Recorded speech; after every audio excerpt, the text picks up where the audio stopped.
मैं बोल सकता हूं ऑब्जेक्ट डॉट कीज या वैल्यूज। कितने लोग बोलते हैं वैल्यूज?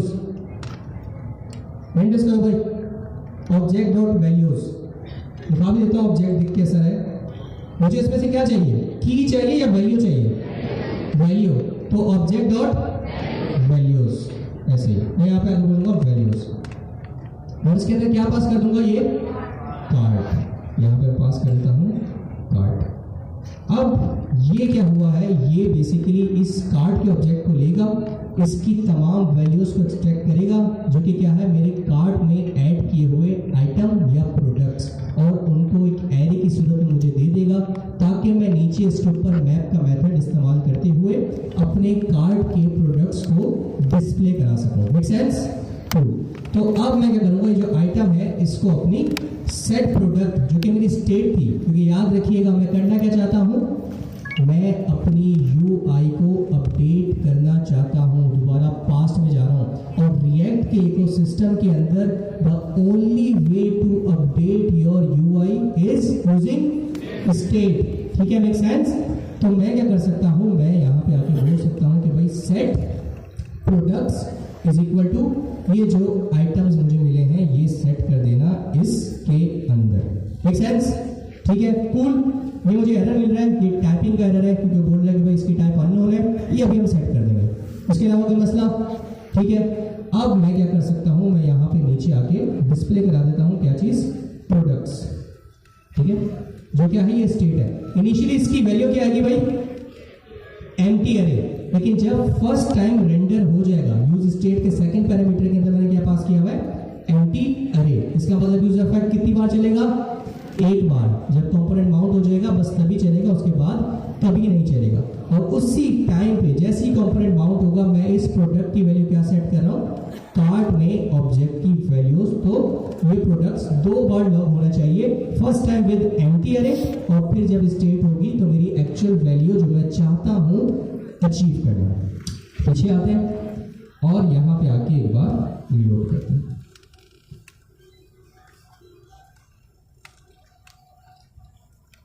आगे सेंस? ऊपर आप देख सकते हैं कि फर्स्ट टाइम मुझे क्या मिला? एम्प्टी ऑब्जेक्ट, क्योंकि इस प्रोडक्ट की इनिशियल वैल्यू क्या थी? एम्प्टी अरे। सॉरी, एम्प्टी ऑब्जेक्ट बोल रहा था, एम्प्टी अरे। लेकिन जैसे ही कंपोनेंट रेंडर हो गया यूज इफेक्ट चला, यूज इफेक्ट ने कार्ड में से कंटेंट लिया, ऑब्जेक्ट लिया, ऑब्जेक्ट की वैल्यूज को लिया एज एन अरे और फिर प्रोडक्ट्स की जो हमारे पास स्टेट थी उसकी नई वैल्यू सेट कर दी। तो टेक्निकली मुझे एरे ऑफ ऑब्जेक्ट मिल गए हैं। अब आप देख सकते हैं यहाँ पे कंसोल के अंदर, कंसोल आप देख सकते हैं मुझे एरे मिल रहा है और पहले के अंदर मेरे पास क्या है?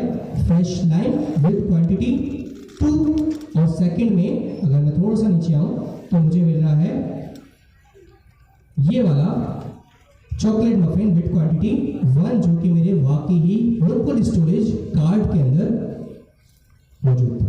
Make sense? अब मैंने कुछ नहीं करना, नीचे आना है और इस कार्ड के ऊपर मैप करना है। किसके ऊपर मैप करना है? सॉरी, कार्ड बोल रहा हूं, प्रोडक्ट्स के ऊपर मैप करना है जो इस कंपोनेंट की स्टेट है। तो यहाँ पे मैं फौरन से आता हूँ, यहाँ पे आके कुछ टेलविंड एचटीएमएल बनाने लगा हूँ। आपको पता है मैं एचटीएमएल बहुत गंदा हूँ, तो बस बना रहा हूँ और फाइनल प्रोडक्ट देखेंगे क्या बन सकता है। यहाँ पे मैं बोलता हूँ कि भाई प्रोडक्ट्स डॉट मैप। आप देखते हैं वो बाय डिफॉल्ट मुझे इंटेलिजेंस दे दे कि भाई प्रोडक्ट डॉट मैप आप इस्तेमाल कर सकते हैं। यहाँ पे मैं बोलता हूँ मैप और मैप के ऑब्वियसली राउंड ब्रैकेट्स के अंदर मैं एक कॉलबैक फंक्शन पास कर सकता हूँ। अगर मैं आपको आसानी करूँ तो मैंने कुछ ऐसा करना है। ठीक है भाई? और हर आइटरेशन के अंदर मुझे एलिमेंट मिलेगा या प्रोडक्ट्स की जगह लिख देते हैं प्रोडक्ट। ठीक है, क्योंकि इंडिविजुअल इज अ प्रोडक्ट, जो कॉम्बिनेशन है वो प्रोडक्ट्स। अब आप देख सकते हैं इट मीन्स के फर्स्ट आइटरेशन के अंदर मुझे ये वाला ऑब्जेक्ट मिलेगा और सेकंड आइटरेशन के अंदर मुझे ये वाला ऑब्जेक्ट मिलेगा। अब इसको किसी भी तरीके से यूआई के अंदर डिस्प्ले कर देते हैं। लेट्स से मैं बोल देता हूँ कि भाई जो पेरेंट है इसको मैं बोल देता हूँ क्लास नेम फ्लेक्स, और जो नीचे है इसको मैं बोल देता हूँ, और फ्लेक्स की डायरेक्शन कर देते हैं कॉलम कर देते हैं, फ्लेक्स कॉलम। ठीक है, और यहाँ पे अब मैं फाइनली अपने जो डिफ है वो डिस्प्ले कर देता हूँ with image tag. We all know कि हर ऑब्जेक्ट के अंदर एक इमेज मौजूद है। आप देख सकते हैं इमेज मौजूद है। ओके, तो ये इमेज ले लेते हैं कि भाई ये इमेज भी डिस्प्ले कर देना। नेक्स्ट इमेज, इसके अंदर सोर्स के अंदर मैं अपना URL दे देता हूँ। कैसे होगा, प्रोडक्ट डॉट इमेज। याद है हमने टैग्स के अंदर प्रोडक्ट की टैग डिफाइन की थी, तो हम उसको यूज कर सकते हैं ताकि हमें 10 सेंस मिले। Just give me a second, मैं वो कर दूंगा, लेकिन अभी के लिए जाने देता हूँ। मैंने एक बहुत बड़ा ब्लंडर मारा। क्या नहीं किया मैंने, बोलो भाई। जब भी मैप यूज करो, पहली चीज जो जहन में रहनी चाहिए वो की है। अगर की नहीं है जहन में, तो आप अपना पहला इंटरव्यू रिएक्ट का तो फेल कर गया करेंगे।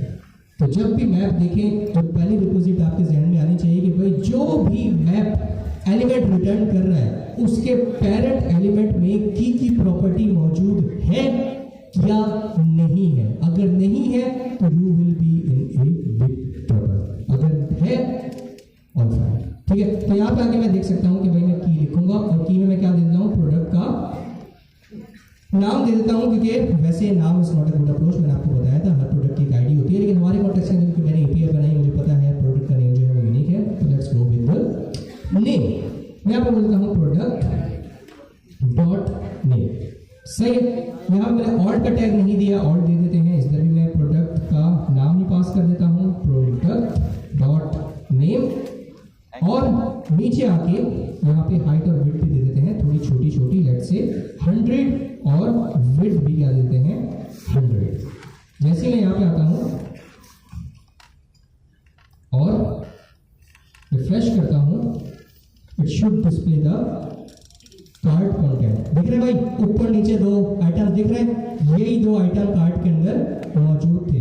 ऑब्वियसली एक फ्रेश लाइम है, इमेज नहीं है, घबराना नहीं है। फ्रेश लाइम की नहीं थी तो मैंने जो मिली लगा दी। और दूसरा आपके पास मफिन था, चॉकलेट मफिन था, तो आपके पास दो की इमेज तो आ गई है। Let's make it more user friendly. तो हमें कुछ समझ तो है कि क्या चल रहा है, तो थोड़ा सा पैडिंग भी दे देते हैं। टेल में वैसे करने में मजा आता है, पता नहीं आप लोग को आता है कि नहीं आता, मुझे तो कभी कभी करता हूँ आता है। खैर, इसको मैं क्लास देता हूँ फ्लेक्स, और अब मैं यहाँ पे टाइटल देने लगा हूँ। Let's say paragraph product dot name. आगे नाम भी भाई ठीक है, साथ साथ आ गए। थोड़ा सा गैप दे देते हैं, थोड़ा सा और खूबसूरत लगेगा। फ्लेक्स के बाद मैं यहाँ पे बोल देता हूँ gap, let's say 5, let's go with 5। थोड़ा सा गैप भी आ गया और खूबसूरत लगने लग गया। अब मैं एक आखिरी चीज पास करने लगा हूँ, मैं क्वांटिटी आ गई। Let's all there is to it, और आपको कुछ दिखाने की जरूरत नहीं है। थोड़ा सा आगे आता हूँ, नीचे एक और पैराग्राफ का टैग बनाता हूँ, और मैं लिख देता हूँ प्रोडक्ट डॉट क्या भाई, क्वांटिटी। जैसी क्वांटिटी लिखूंगा, आप देख सकते हैं यहाँ पे 2 आ गया, यहाँ पे 1 आ गया है। ये आपका कार्ट है, मेरी अपनी यूआई है। आप इसको बे इंतहा खूबसूरत तरीके से डिस्प्ले कर सकते हैं। आपकी मर्जी है आप कैसे डिस्प्ले करना चाहते हैं। मैं आपको थोड़ा सा बता देता हूँ कि आप और उसके अंदर क्या खूबसूरती ऐड कर सकते हैं। लेट्स मैं इसको 2 बोल देता हूँ, इस डिप को आगे बोल देता हूँ कि भाई तुम हर चीज़ को बॉर्डर दे देना, और I guess it will look a much better. या it looks a bit better, ठीक है। तो आप क्या कर सकते हैं, इसको और एक्सपेंड करें, जिस तरह भी दिखाएं कि भाई ये यहाँ पे टेक्स्ट आ रहा है, ये क्वांटिटी जाके यहाँ पे लग जाए। It's all up to you, जिस तरह आप दिखाना चाहते हैं दिखा दें। मैं इसको थोड़ा और विजिबल करने के लिए टेक्स्ट को दे देता हूँ कि भाई क्लास नेम। टेक्स्ट कैसे बड़ा करते हैं भाई, टेक्स्ट लेट्स से 2 XL, और क्वांटिटी को बोल देते हैं class name text excel. I guess या LG होता है, LG सही है। ये इसकी क्वांटिटी आ गई है और ये इसका टेक्स्ट आ गया है। I guess that's all there is to it. अब यहाँ पे आप कार्ड के तमाम कंपोनेंट भी और कंटेंट भी आपको डिस्प्ले हो रहे हैं। अब आते हैं मजेदार चीज पे, मैं दोबारा पीछे जाता हूँ, ठीक है भाई। अब मैं ऐड करता हूँ एक और चीज, वो कौन सा है, country burger. Let's add country burger. मैंने 3-4 बार ऐड कर दिया है, देखते हैं कितनी बार आता है। अब मैं आगे आता हूँ, कंट्री बर्गर खुद ब खुद आ गया, 5 बार आ गया। अब ये पूरा डायनेमिक है, वहां से ऐड करें, जैसे इधर आएंगे यहाँ पे खुद ब खुद डिस्प्ले हो जाएगा। थोड़ी सी और आसानी के लिए मैं क्या करता हूँ, लेआउट में जाता हूँ और ऊपर नैब बार बना देता हूँ, ताकि अभी जो मैं एक्सप्लिसिट वे के अंदर ब्राउजर में बैक पे जा रहा हूँ और आगे आना होता है, तो हिस्ट्री को आगे लेके आ रहा हूँ। मैं क्या करता हूँ, लेआउट में जाके एक नेविगेशन बना देता हूँ आप लोग के लिए। नेविगेशन कहाँ पे आएगी, ऑब्वियसली यहाँ पे आएगी। लेट्स से डिव कुछ भी कर देते हैं, एक पैराग्राफ बना देते हैं, इसको बोल देते हैं कि भाई यहाँ पे हमारा आ जाएगा लोगो और नीचे आ जाएगा आपका एक और पैराग्राफ जिसमें मैं लिख देता हूँ कार्ड, ठीक है। और इस डिफ को बोल देते हैं class name flex justify between padding 2 BG anything, let's say BG ये और टेक्स्ट वाइट और I guess that's all there too. इस पहले इसको जाके बोल देना कि इसको थोड़ा सा खूबसूरत कर देना, बड़ा कर देना, टेक्स्ट 2XL और यहाँ पे भी क्लास नेम टेक्स्ट 2XL। जाते हैं देखते हैं, ऊपर आ गया लोगो आ गया और यहाँ पे कार्ड आ गया।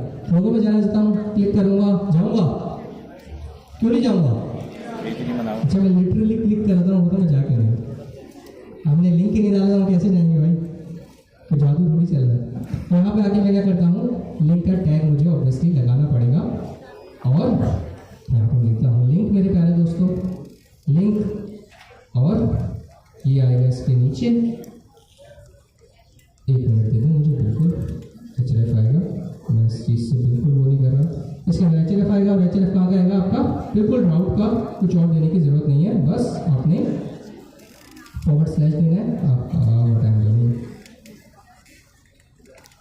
ओके सही है भाई, ठीक है चल जाएगा। सेम गोज फॉर यहाँ पे आके मैं इधर आ जाता हूँ, इधर आके नीचे लिख देता हूँ, नीचे लिख देता हूँ कार्ड और यहाँ पे क्या लिखूँगा, सेव करता हूँ, बस यहाँ पे जाऊँगा, होम पे आ जाऊँगा, यहाँ पे जाऊँगा, कार्ड पे आ जाऊँगा और अब आप बैक एंड फोर्थ मूव कर सकते हैं। यहाँ से जाएं, प्रोडक्ट ऐड करें जितने भी आपने करने हैं। लेट्स से मैं एक और जाके प्रोडक्ट ऐड करता हूँ, कौन सा, चिकन चुप, जो हमारा सबसे फेवरेट मोस्ट रनिंग आइटम है चिकन चुप। ये हम ऐड करते हैं, तो 2-3 बार मैंने ऐड कर दिया, पता नहीं कितनी बार ऐड की है। जैसे ही मैं कार्ड पे आता हूँ आप देख सकते हैं नीचे चिकन चुप आ गया, उसकी क्वांटिटी की आ गई है 4। Make sense?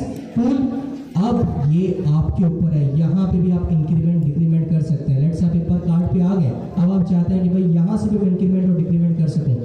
आपने क्या करना है, आपने इस लॉजिक पे जाना है, कौन सी वाली, इस लॉजिक में जाना है, इसको थोड़ा सा 2-3 मिनट गौर से देखना है। यहाँ पे मैं क्वांटिटी इंक्रीमेंट करा रहा हूँ और 1 भी सेट करा रहा हूँ। आपने 2 बटन बनाने हैं, एक इंक्रीमेंट का और एक डिक्रीमेंट का। आपने यही पीस ऑफ फंक्शनैलिटी वहाँ पे भी लगानी है, बस वो आप देखेंगे कब 1 का इंक्रीमेंट करना है, कब 1 का डिक्रीमेंट करना है और कब क्वांटिटी जब 1 से भी ड्रॉप करे तो वो ऑब्जेक्ट का आइटम ही रिमूव कर देना है। ये मैं बस आपको बता रहा हूँ, करना आपने है। Does it make sense? ठीक है, तो ये था मेरे प्यारे दोस्तों आपकी ऐड टू कार्ट की फंक्शनैलिटी। अब पॉसिबिलिटीज क्या है, अब हम क्या कर सकते हैं? अब हम ये कर सकते हैं, हम चेकआउट कर सकते हैं। चेकआउट का मकसद क्या है कि हम एक्चुअल परचेज की तरफ जा सकते हैं। आप देखें कि वाकई अगर आपने पिछले तमाम कॉन्सेप्ट्स को पढ़ा है तो आपको ये तमाम चीज़ें क्लिक भी करेंगी, आपको समझ भी आएगी। इफ़ यू फील लाइक कि यार मुबशिर इधर भी तो 2 नई चीज़ें पढ़ा दी, ऑब्जेक्ट डॉट वैल्यू और सब्जेक्ट डॉट कीज, तो मैं दोबारा ये बोलूँगा बड़ी माजरत के साथ कि आप बेवकूफ़ हैं। आप कोई भी, ट्रस्ट मी, अगर आज मैं कैलकुलेटर भी बनाने जाऊँगा ना 5-6 साल के बाद, तो मुझे आज भी कुछ नया सीखने को मिलेगा। तो आप कैसे अपनी बाउंड्री को लिमिट कर सकते हैं कि भाई जो पढ़ाया इसी में नहीं, तमाम जो भी फीचर बनवा रहे हो, जो भी प्रोडक्ट बना रहे हो, इसी के अराउंड बनाओ, एक भी नई चीज़ मुझे सीखने को ना मिले। अगर सीखने को मिल रही है इसका मतलब तुम्हारी गलती है, तो आप बेवकूफ़ हैं, आप गलत फील्ड के अंदर आ गए, सॉरी, आपने अपने 6 महीने वेस्ट किए। 2 चीज़ें आपके बिहेवियर के अंदर होनी चाहिए अगर आप इस फील्ड के अंदर आए। एक पेशेंस, क्यों? क्योंकि आप कोई क्लाइंट डीलिंग नहीं कर रहे, आपके सामने कोई बंदा नहीं है। बंदा अगर सामने होता है वो गलती करता है तो आप उसको बातें भी सुना सकते हैं, गालियाँ भी दे सकते हैं और हाथ भी उस पर छोड़ सकते हैं। यहाँ पे आपके पास लैपटॉप है, ये देता है एरर और उसके बाद बताता भी नहीं है कि भाई एरर क्यों दी है। इसको लाख गालियाँ दे, उठा के फेंक दे, आपका नुकसान होगा, ये आपको जवाब कतल नहीं देगा। तो पहली चीज़ है पेशेंस आपके बिहेवियर के अंदर होनी चाहिए। ये नहीं है तो आप बहुत जल्दी छोड़ जाएंगे फील्ड, ये मैं आपको वैसे बता रहा हूँ। दूसरी चीज़, आपकी जो लर्निंग साइकिल है वो कभी रुकनी नहीं चाहिए। आज ही आज मैं एक प्रोडक्ट के ऊपर काम कर रहा था, एक फीचर के ऊपर काम कर रहा था, 5 घंटे के अंदर मैंने 10-15 नई चीज़ें सीख ली। तो आप कैसे एक्सपेक्ट कर सकते हैं कि आप इस पॉइंट पे जो पढ़ा है बस इसी के अराउंड चीज़ें बनाए और कुछ नहीं बनाए। और ये मैं रोज़ का बता रहा हूँ, हमारे तो बस वेडनेसडे की क्लास होती है, अगर आप मुझसे रोज़ आगे पूछ रहे हैं वो बच्चे कुछ नया पढ़ा है, कुछ सीखा है, ट्रस्ट मी मैं आपको आराम से 1-1.5 घंटा बता सकता हूँ कि हाँ मैंने ये नई चीज़ें सीखी है। क्यों? क्योंकि वो इतनी मुश्किल नहीं होती। हमने जो पहले चीज़ें पढ़ी होती है ऑन टॉप ऑफ इट ही होती है। अगर आप ऑब्जेक्ट डॉट वैल्यूज बोले भाई इसने क्या ऐसा रिटर्न कर दिया, एक एरे ही तो रिटर्न किया है, और ऑब्जेक्ट की वैल्यूज का एरे रिटर्न कर दिया। ऑब्जेक्ट डॉट कीज ने क्या ही रॉकेट साइंस कर दी है, एक कंस्ट्रक्टर था, उससे एक मेथड था जिसने कैरे रिटर्न कर दिया, किस चीज़ का, ऑब्जेक्ट की कीज का। तो उसमें क्या ऐसी नई चीज़ थी जो कि आप बोले कि ओहो कुछ नया हो गया है, बस तबाही मच गई है, ये क्या पढ़ा रहे हैं आप लोग। तो दो चीज़ें हमेशा याद रखिएगा, एक आपकी लर्निंग साइकिल नहीं रुकनी चाहिए और एक आपके बिहेवियर के अंदर पेशेंस होना चाहिए। ये नहीं है तो बड़े मसले की बात है। चलिए मेरे प्यारे दोस्तों, आप इसके प्रोडक्ट की पॉसिबिलिटी के ऊपर आते हैं। आप क्या क्या कर सकते हैं? पहली चीज़ें आप चेकआउट कर सकते हैं। चेकआउट से मुराद क्या है? ये प्रोडक्ट आपके कार्ट में आ गए, आपकी ट्रॉली के अंदर आ गए, ऑब्वियसली आप कहाँ जाएंगे? आप काउंटर पे जाएंगे और आप वहाँ जाके पैसे जमा कराएंगे, पैसे देंगे, वो स्कैन करेगा इसके कितने इसके कितने इसके कितने, फाइनली आप कार्ड देंगे या कैश देंगे और अपना सामान लेके चला जाएंगे। उसी तरीके से डिजिटल वर्ल्ड में भी ये तमाम चीज़ें आपके कार्ट में आ गई है।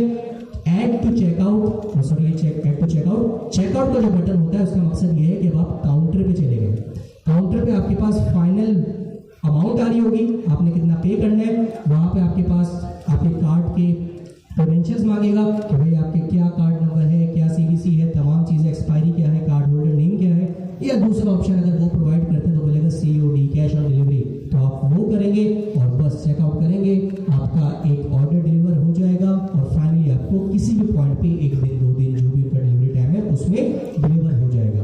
ये आपके पास पॉसिबिलिटी है। शिप इंजन पढ़ा है? पढ़ लेना, आगे का काम आपका हो जाएगा। मैं कतई नहीं पढ़ाऊंगा, आपने खुद पढ़ना है। दूसरी चीज, एक बहुत टेक्निकल ब्लेंडर है, वो क्या है ये बता सकते हैं? थोड़े अपने ताले खोले जहन के अराउंड जो है कुछ सवाल।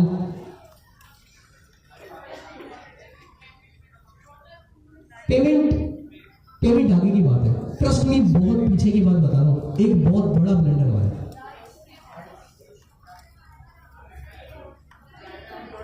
मेरी प्राइस वो भी आ जाएगी, वो तो डिस्प्ले करना है ना, मौजूद है सब कुछ। एक चीज ऐसी है जो कि हमने की नहीं है भाई, कौन ऑर्डर प्लेस कर रहा है? यूजर कौन है भाई? आप जाके ऑर्डर करते हैं तो उनको पता, अब ये नहीं कि भाई सभी ऑर्डर कर रहे हैं, मेरे पास ऑर्डर प्लेस हो रहा है, ऐसा होता है कभी? आपने किया है, आप ही सभी अगर कार्ड से ऑर्डर कर दिया और मुझे डिलीवर हो जाए तो मैं खुश भी हूँ कि हाँ भाई। अगर COD किया हुआ तो फिर मसले की बात है। तो भाई किसने ऑर्डर किया है पता तो चले, डिजिटल वर्ल्ड के अंदर कैसे करें, किस तरह पता लगाएं। ये जो मौसूफ है जो कि 2 फ्रेश लाइन चाह रहे हैं, 1 चॉकलेट मफन चाह रहे हैं, 5 बर्गर चाह रहे हैं, ये कौन है? Make sense?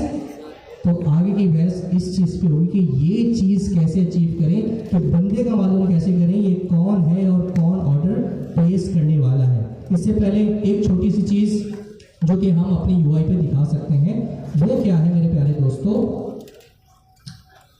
आपकी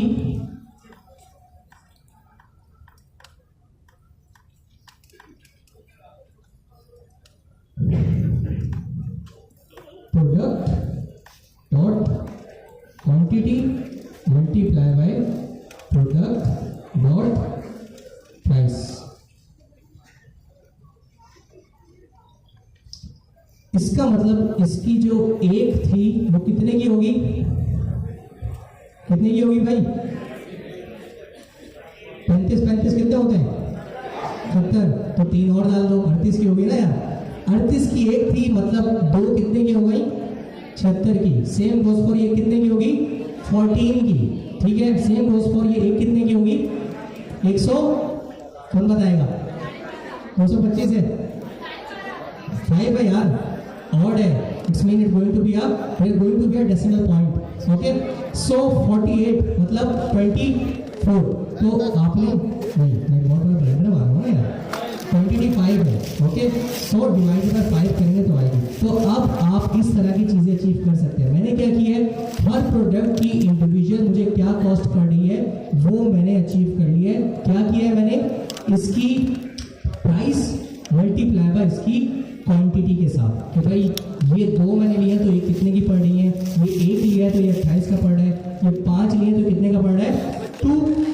हमारी 2 to 5 का सेम गोज फॉर विद 4 लिए तो कितने की पड़ी है 45 की। अब नीचे आप क्या कर सकते हैं, इन सब का टोटल लें और नीचे डिस्प्ले करा दें कि भाई आपको टोटल अमाउंट क्या पड़ रही है, ये आप करेंगे, ठीक है।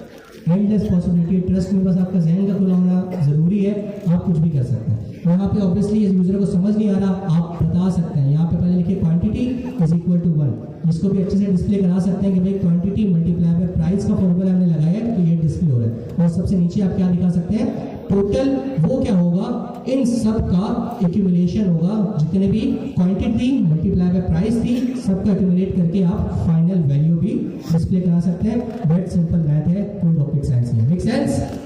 ठीक है, अब जरा अपने असल मुद्दे पे आते हैं। वो क्या है कि यार पता कैसे लगाएं यूजर कौन है, कौन ऑर्डर कर रहा है, और फाइनली जब ऑर्डर कर लेगा तो किस नाम से, लेट्स से ये जो प्रोडक्ट है इनकी वेबसाइट है, अब अगर मैंने ऑर्डर कर दिया है तो सभी को कैसे पता चले भाई किस बंदे ने ऑर्डर करना है, किसको डिलीवर करना है, उसकी ईमेल, उसकी कोई यूनिक आइडेंटिफायर जिसकी बेस के ऊपर मैं जाना जा सकूं, पहचाना जा सकूं कि हाँ भाई मुबशिर है जिसने फ्रेश लाइन चॉकलेट मफिन और कंट्री बर्गर ऑर्डर किया। किसी के जहन में कोई चीज की यार कैसे अचीव कर सकते हैं? ऑथेंटिकेशन और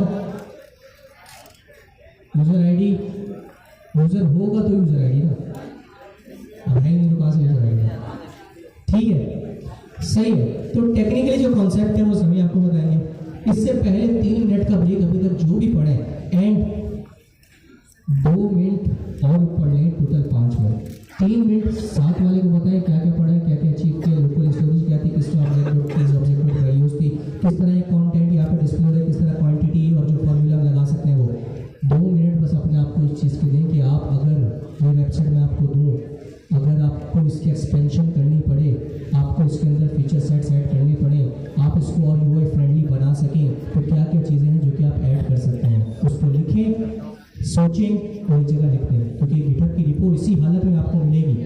आप इसके साथ बेतहाशा खेलकूद कर सकते हैं, ट्रस्ट में, टेक्निकल बाउंड्रीज के अंदर आप इसके साथ पता नहीं क्या क्या कर सकते हैं। When it comes to e commerce के अंदर पॉसिबिलिटी बेतहाशा होती है। तो 3 मिनट साथ में को समझाएं, 2 मिनट अपने आप को दें कि क्या क्या और इसके अंदर हम कर सकते हैं।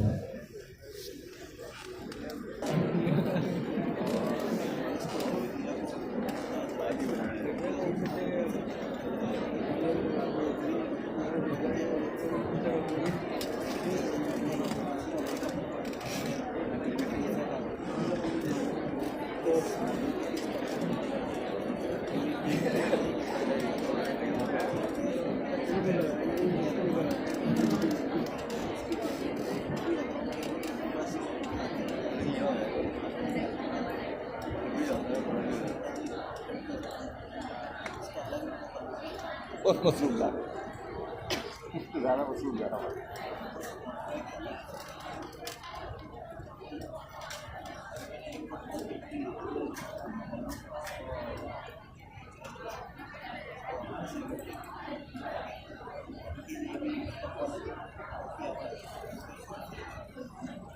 अच्छा गैस को भी आप उसकी वजह जबरदस्त ऐसी लगेगा, आप बहुत आगे जाएंगे इंशाल्लाह।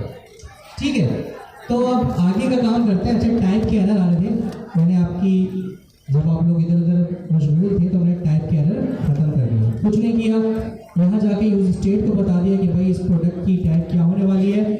और अगर आपने टाइप स्क्रिप्ट के अंदर पढ़ा था मुझसे, अगर आप मौजूद थे तो एज का कीवर्ड आपने पढ़ा था, जिसको हम बोलते हैं टाइप असर्शन।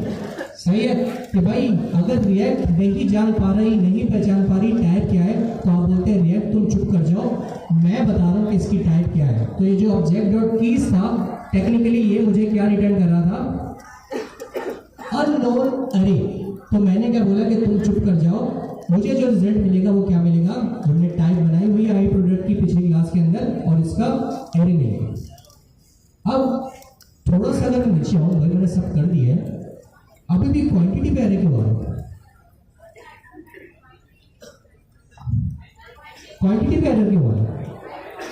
क्योंकि जो आई प्रोडक्ट था, जो एपीआई से मुझे डेटा मिल रहा था, उसके अंदर क्वांटिटी प्रॉपर्टी थी ही नहीं।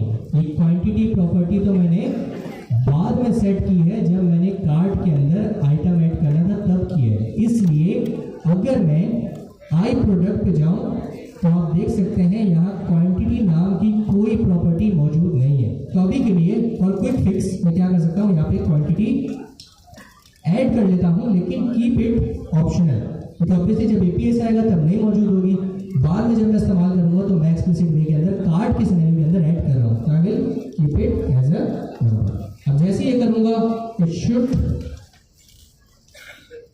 क्या कह रहे हैं भाई, क्वांटिटी नंबर स्पेलिंग गलती नहीं की हुई, is a possible undefined. Okay, तो बोल रहा भाई पॉसिबली अनडिफाइंड हो सकता है, तो हम इसके लिए कुछ हैक कर लेते हैं अभी के लिए।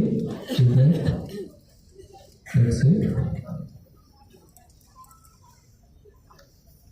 ये भी याद रखिएगा, आपके सामने करो, तमाम कोडिंग आपके सामने करता हूँ। वो बोल रहा था कि भाई क्वांटिटी क्या हो सकता है, पॉसिबली अनडिफाइंड हो सकता है, क्योंकि टैग में मैंने बताया कि यार हो भी सकता है नहीं भी हो सकता। तो मैंने यहाँ पे क्या बोल दिया कि भाई अगर क्वांटिटी है प्रोडक्ट के अंदर तो वो ले लेना, अगर नहीं है तो आगे जाना और क्या पिक कर लेना, 1। तो जो भी चीज़ आएगी या तो 1 आएगा या तो क्वांटिटी आएगी, वो प्राइस से मल्टीप्लाई हो जाएगी और वो डिस्प्ले हो जाएगी। एक और हैक, और बहुत ज़्यादा इस्तेमाल होने वाला है, वो ये चीज़ें ट्रस्ट मी करने से ही आती हैं, सिर्फ सीख के बैठे रहेंगे कभी भी नहीं आएंगी। ठीक है, तो इसलिए मैंने पिछली क्लास से ये तहैया कर ली है कि अब सिर्फ प्रोडक्ट्स बनेंगे, प्रोजेक्ट्स बनेंगे, और थोड़ा मैं ऊपर से आऊँगा क्योंकि मेरा आना बनता है। ठीक है, अगर आपको नहीं आ रही समझ, आपकी गलती है, मैं सीधा सीधा आपको बोलूँगा। मैं आपसे किसी को नहीं समझ आए, मेरे पास है यहाँ पे बैठे मेरे साथ, सबके सामने अनाउंस करेंगे भाई मुझे समझ नहीं आ रहा, मैं उससे टोटल 5 सवाल करूँगा टोटल।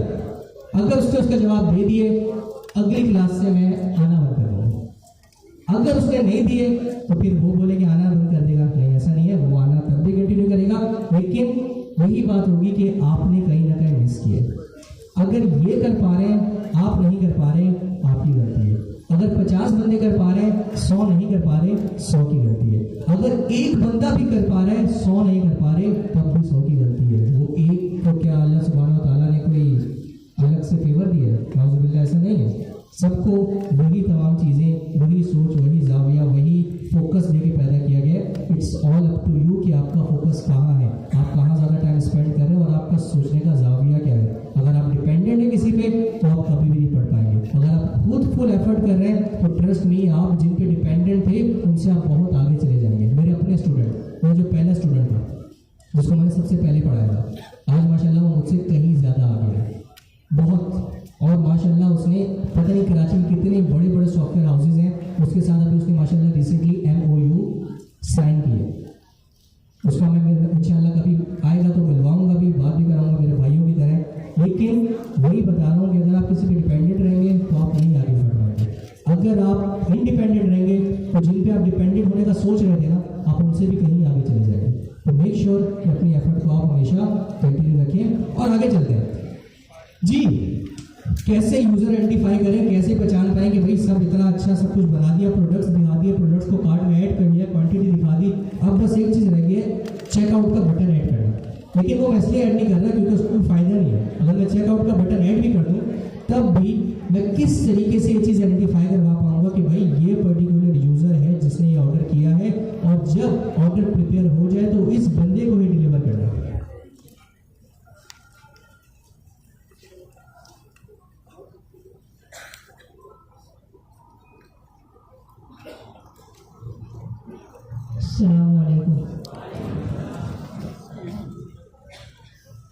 अच्छा, ये अभी तक हमने देखा कि हमने प्रोडक्ट्स को कार्ट में ऐड क्यों कर दिया, लेकिन मेजर इशू यहाँ पे ये है कि हम किस तरह आइडेंटिफाई करें कि जो कार्ट में प्रोडक्ट्स रखे हुए हैं वो किस पर्टिकुलर यूज़र के हैं। ठीक है, तो हमारे पास बहुत सारे तरीके होते हैं। ठीक है, आप जो है वो एक यूज़र्स का एक जो है समझिए डेटाबेस टाइप का बना लें। ठीक है, यहाँ पर आप कोई भी मैकेनिज़्म इस्तेमाल कर सकते हैं। आज हम जो मैकेनिज्म देखेंगे वो हम देखेंगे क्लर्क। क्लर्क बेसिकली करता क्या है, हम उसको देखेंगे, पहले उसको समझेंगे, उसके बाद हम उसको प्रैक्टिकली करके देखेंगे कि उससे जो है हमारी प्रॉब्लम किस तरह सॉल्व हो रही है। ठीक है, तो हमारे पास जो है वो सबसे पहले क्लर्क जो एक सर्विस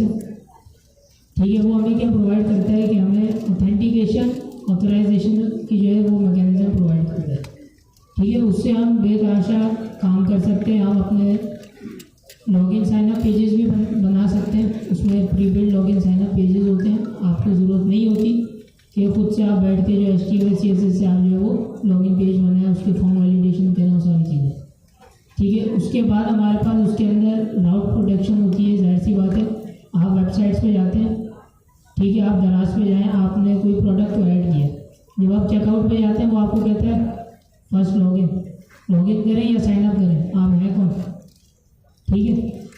तो उसके लिए हम क्या करेंगे, राउट को हम प्रोटेक्ट कर रहे होते हैं, वो उसने राउट प्रोटेक्ट किया हुआ होता है कि आप जो है चेकआउट उस वक्त तक नहीं कर सकते जब तक कि आप लॉगिन या साइन अप नहीं हो। तो अब हम क्या देखेंगे, ऑथेंटिकेशन और ऑथराइजेशन। ऑथेंटिकेशन होता क्या है,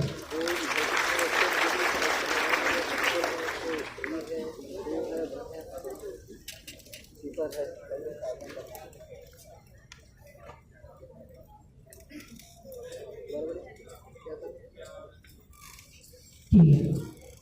बेसिकली ऑथेंटिकेशन अगर हम रियल लाइफ एग्जांपल को देखें तो आप अभी गवर्नर हाउस क्लास जो है वो पढ़ने आए, ठीक है। आप जैसे ही गेट पे पहुंचते हैं तो वहाँ पे जो कोई ना कोई पुलिस वाला खड़ा होता है, कोई भी सिक्योरिटी गार्ड होता है, वो आपसे कहता है आप कौन है, ठीक है।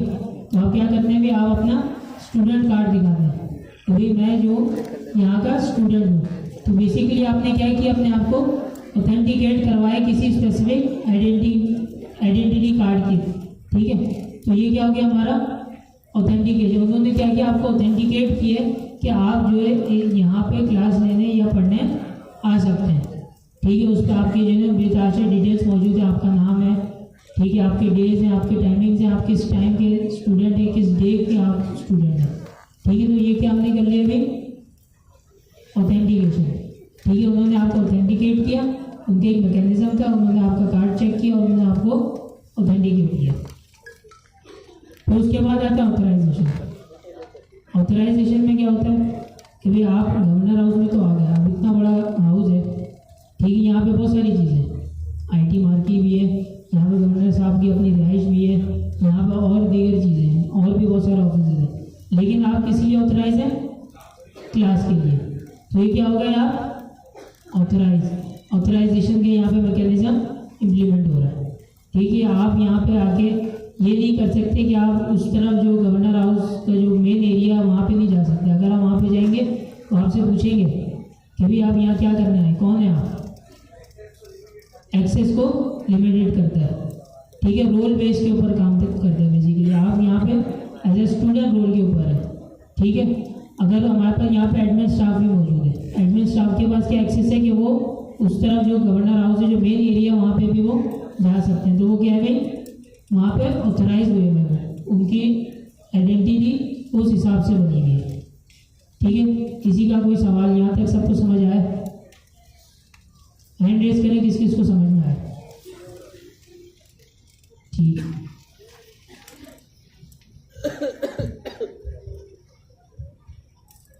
अच्छा, जबरदस्त। I guess that's all there is to teach.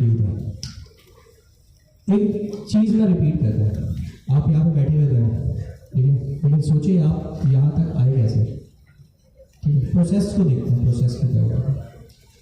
सबसे पहले भाई गवर्नर साहब आए, उन्होंने एक अनाउंसमेंट की कि भाई कराची वालों तैयार हो जाओ, आप लोग के लिए मैं कोर्स लॉन्च करने वाला हूँ, सही है। फला दिन फला वक्त, सबका वक्त नहीं चले, बोलते हैं कि उन्होंने शुरू में ऐप कराने के लिए बता दी कि भाई इस महीने आप लोग के एग्जाम होने वाले, आप तैयार हो जाओ। आप लोगों में बड़ा इंटरेस्ट हुआ, आप लोग को, आप लोग कभी क्यूरियोसिटी यहाँ पे एक दूसरे पूछने लगे कि यार कोई अपडेट है, कुछ आया, कोई आगे फर्दर कोई अपडेट आई, नहीं आई, नहीं आई। एक दिन और आया, आपको एक फॉर्म मिला, सही, आपके साथ एक फॉर्म शेयर किया गया कि भाई ये जो फॉर्म है ना, इसके अंदर अपना डेटा डाल दो। क्या करते हो इसके अंदर अपना डेटा डाल दो, अपनी ईमेल डाल दो, अपना NIC डाल दो, अपने डीगर और मामला डाल दो कि भाई क्या काम करते हो, क्या क्या चीज़ें, जो भी चीज़ लिखी हुई थी, अपनी तमाम चीज़ें आपने ऐड कर दो। हो गया आपका फॉर्म। तो उस प्रोसेस को क्या बोलूँगा, आपने क्या किया, रजिस्ट्रेशन। क्या किया, रजिस्ट्रेशन करने से क्या हुआ, रजिस्ट्रेशन करने से क्या हुआ कि आपका डेटा सिस्टम में आ गया, सही है। मतलब आपने फर्स्ट स्टेप अचीव कर लिया। अब आगे के स्टेप्स के लिए आप क्या है, एलिजिबल, क्या है, एलिजिबल, ठीक है। आपने रजिस्ट्रेशन कर लिया। अब रजिस्ट्रेशन डेट थी लेट्स से 12 मार्च 16 आ गया, ठीक, 12 थी 16 आ गया। अब कोई बंदा रजिस्ट्रेशन कर पाएगा, सही, रजिस्ट्रेशन का एक मखसूस वक्त था, एक टाइम था, एक प्रोटोकॉल था, एक तरीका था। किसने बताया था? जिसका सिस्टम था। सिस्टम किस तरह का था? गवर्नर साहब का था, उनके जो भी टेक टीम थी उसने एक पूरा सिस्टम बनाया था, एक प्रोटोकॉल सेट किया था। उस प्रोटोकॉल के साथ ही कोई बंदा सिस्टम के अंदर रजिस्टर हो सकता है। इसके अलावा मैं ऐसे नहीं कि मैं बोलूँगा भाई तुम रजिस्टर करा देता हूँ, मैं नहीं करवा सकता। क्यों? क्योंकि जिसका सिस्टम है रजिस्ट्रेशन भी वही करा सकता है, या उसका बताए हुए कुछ सेट ऑफ इंस्ट्रक्शंस होंगे, कुछ प्रोटोकॉल्स होंगे जिसके बिना पे आप रजिस्टर हो सकते हैं। Make sense? आप रजिस्टर हो गए, आप रजिस्टर हुए, एक दिन आया मखसूस, आपका जो भी टेस्ट वेस्ट था वो तमाम चीज़ें हुई और फाइनली आपका टेस्ट हो गया, आप पास हुए या फेल हुए। आपके पास कुछ दिनों बाद रिजल्ट आ गया कि भाई ये फला फला लोग ऑन साइट आएंगे और ये फला फला लोग ऑनलाइन जाएंगे। Make sense? इसकी बेसिस के ऊपर आपको क्या मिला? एक कार्ड मिला। क्या मिला? आपकी एक आइडेंटिटी बनी। क्या बनी? आपकी एक आइडेंटिटी बनी। अब उस आइडेंटिटी की बेस के ऊपर आप क्या एक्शन परफॉर्म कर सकते हैं बताइए? आपको सबसे पहले कहाँ रोका जाता है? गेट पे, कि भाई कार्ड दिखाओ। अगर ऐसी कोई बंदा अंदर आना चाहे आने देंगे उसे? ये तो मतलब रियल लाइफ है, बंदा घुस गया तो घुस गया, लेकिन समझे बहुत ही स्ट्रिक्ट रूल है कि भाई अगर किसी के पास कार्ड नहीं है तो क्या वो अंदर आ सकता है? क्यों?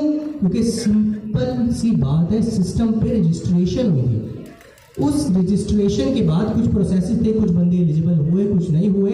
तो उस सिस्टम में जो फर्स्ट टाइम रजिस्ट्रेशन हुई थी ना, उसकी बेसिस के ऊपर आपकी एक आइडेंटिटी बनी है, आपकी एक शनाख्त बनी है। इस शनाख्त की बेस के ऊपर ही आप इस गवर्नर हाउस के अंदर आ सकते हैं।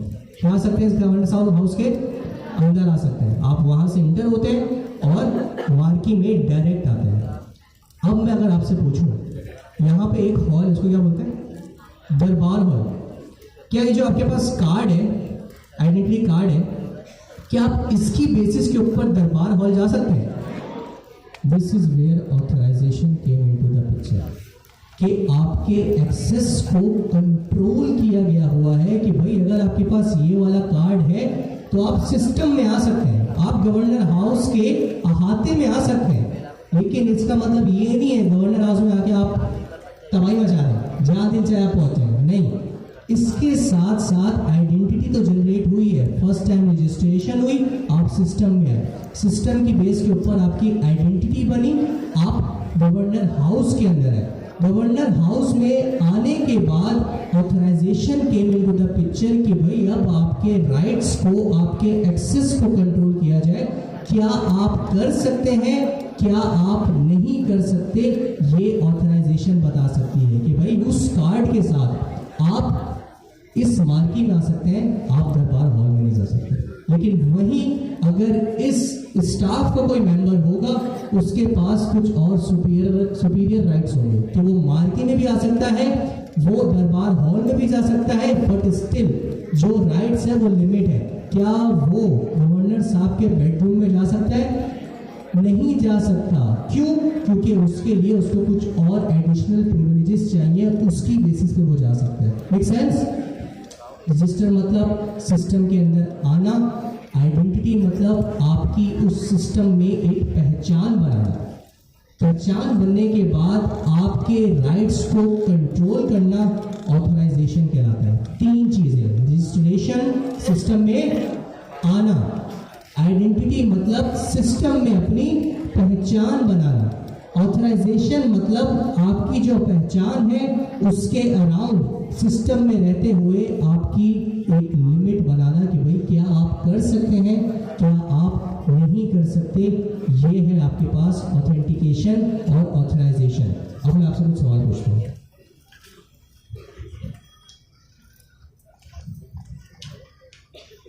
मैंने एक पोस्ट की, ठीक है, कि भाई मुझे चाहिए फ्रंट एंड इंजीनियर। क्या चाहिए? और उसके साथ साथ मुझे डिजाइनर भी चाहिए। एक फ्रंट एंड इंजीनियर चाहिए और एक यूआई यूएक्स डिजाइनर चाहिए, दो अलग चीज़ें। मैंने पोस्ट कर दी और एक फॉर्म दे दिया। तो मैं बंदों से पूछूंगा, सब नहीं बताइए। फॉर्म आपको मिला, आप मुझे मैंने ब्लैक शर्ट में, सॉरी ब्लैक शर्ट में रेड शर्ट में लाइन्स वाली, हाँ ठीक है भाई, सवाल यहाँ तक है कि भाई मैं था, मैंने लिंक्डइन में पोस्ट की है कि भाई मुझे यूआई यूएक्स इंजीनियर और फ्रंट एंड इंजीनियर की रिक्वायरमेंट मौजूद है मेरे पास, ठीक है, और मुझे चाहिए है, मुझे दरकार है। मैंने एक फॉर्म का लिंक दे दिया, फॉर्म का लिंक आपके पास चला गया, आपने उस फॉर्म को फिल किया, आपने कौन सा स्टेप, ऑथेंटिकेशन, रजिस्ट्रेशन। कौन कौन बोल लेंगे भाई वाकई रजिस्ट्रेशन हुई है, सही है। कौन कौन बोलते हैं ऑथेंटिकेशन हुई है, कोई तो बोलो। ऑथराइजेशन वाले नहीं, जबरदस्त, रजिस्ट्रेशन हुई है, बहुत अच्छा, सही है। अब मैंने जो फॉर्म था वो सिर्फ एक दिन के लिए खोला हुआ था, मेरा प्रोटोकॉल था, मेरी मर्जी, क्योंकि मेरा सिस्टम था, मैंने हायर करना था, मेरी मर्जी है, ठीक है। मैंने एक दिन के बाद फॉर्म का लिंक एक्सपायर कर दिया। अब जितने भी लोगों ने अप्लाई किया था मेरे पास आ गया, ठीक है, मैंने उनको देखा, उनको शॉर्टलिस्ट किया, सही है। मेरे पास 5 यूएक्स यूएक्स इंजीनियर आ गए और 2 मेरे पास फ्रंट एंड इंजीनियर आ गए, ठीक है। अब मैंने उन्हें ईमेल किए, उन सबको 7 जो बने थे, 5 यूआई यूएक्स इंजीनियर और 2 फ्रंट एंड इंजीनियर, 7 बंदे, 7 को मैंने क्या किया, ईमेल किए, ठीक है, कि भाई ये मेरा जो भी मेरा ऑफिस का एड्रेस है, ये जब भी तुम इंटरव्यू के लिए आना तो बाहर जो बंदा खड़ा होगा उसको एक कोड बता देना। वैसी फजूल सी बात है, लेकिन एनीवेज जाने देते हैं कि मैं एक कोड सबको सेंड कर दिया कि भाई ये कोड बोलोगे तुम, बाहर जो बंदा बैठा हुआ होगा, गार्ड होगा, जो भी होगा, क्लर्क होगा, उसको आप ये कोड बताओगे तो वो आपको अंदर आने देगा ऑफिस के अंदर। आप भाई ब्राउन जैकेट के अंदर, हाँ आप नहीं, ब्राउन नहीं यार, आपने ग्रे पहनी हुई है, मेरी आंखें कितनी हुई, आप सही खड़े हुए थे, माजरत आपको बैठना पड़ा। हाँ भाई, ये जो मैंने कोड बताया है और वो कोड की बेस के ऊपर बता के मेरे घर के या मेरे ऑफिस के अंदर जो बंदे आ पा रहे हैं, वो कौन सा प्रोसेस है, ऑथेंटिकेशन है। कौन कौन राजी है भाई ऑथेंटिकेशन है, ठीक है, ऑथेंटिकेशन जबरदस्त। अब एक चीज है, जो मेरा ऑफिस है उसके 2 रूम है, एक में मैं यूआई यूएक्स इंजीनियर के इंटरव्यूज कंडक्ट कर रहा हूँ, एक के अंदर मैं फ्रंट एंड इंजीनियर के इंटरव्यूज कंडक्ट कर रहा हूँ। मेरे ऑफिस में वो आ चुके हैं, सही है, ऑफिस में उनको रसाई मिल चुकी है, लेकिन ऑफिस के अंदर आने के बाद जो यूआई यूएक्स इंजीनियर है वो कहाँ जा सकता है, उसी रूम में जा सकते हैं। लेट्स से रूम नंबर 2 के अंदर यूआई यूएक्स इंजीनियर के ही इंटरव्यू हो रहे हैं और रूम नंबर 5 के अंदर फ्रंट एंड इंजीनियर के ही क्या हो रहा है, इंटरव्यूज हो रहे हैं। तो क्या UI UX engineer front end का इंटरव्यू देने के लिए रूम में जा सकते हैं, नहीं। क्या front end engineer UI UX engineer आ सकते हैं, नो। आप पिन कोड जी, ये कौन सा प्रोसेस है,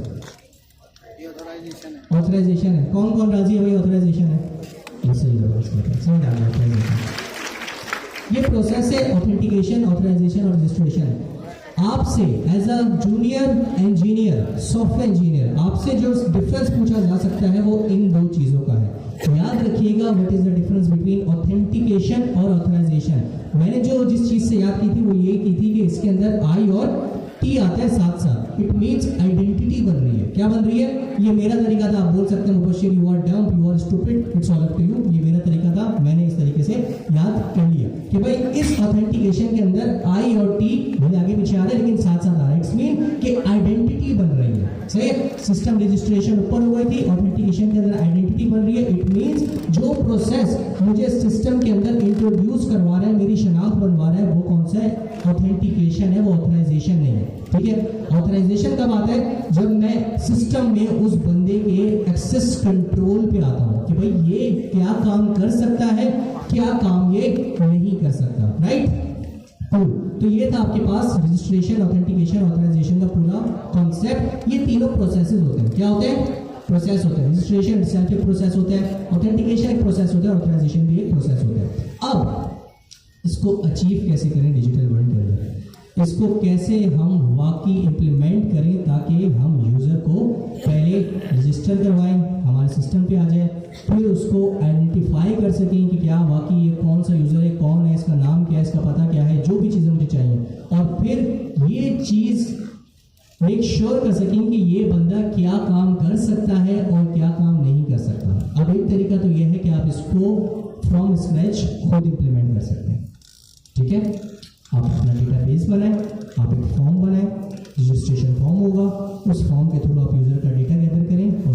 इसके अंदर सेव करवा दें। खुद ही कुछ मैकेनिज्म बनाएं, एक उसकी आइडेंटिटी जनरेट करें, वो आइडेंटिटी उसके साथ शेयर कर दें। इस तरह मैंने आपको बताया था कि आपको कार्ड मिला है, कार्ड जनरेट किसने किया? सिस्टम ने। दिया किसको? आपको। उसी तरीके से जब मेरे सिस्टम के ऊपर बंदा रजिस्टर हो गया तो मैंने किसी मैकेनिज्म के बेस के ऊपर उसकी कोई आइडेंटिटी बनाई और उसके साथ शेयर कर दी। Make sense?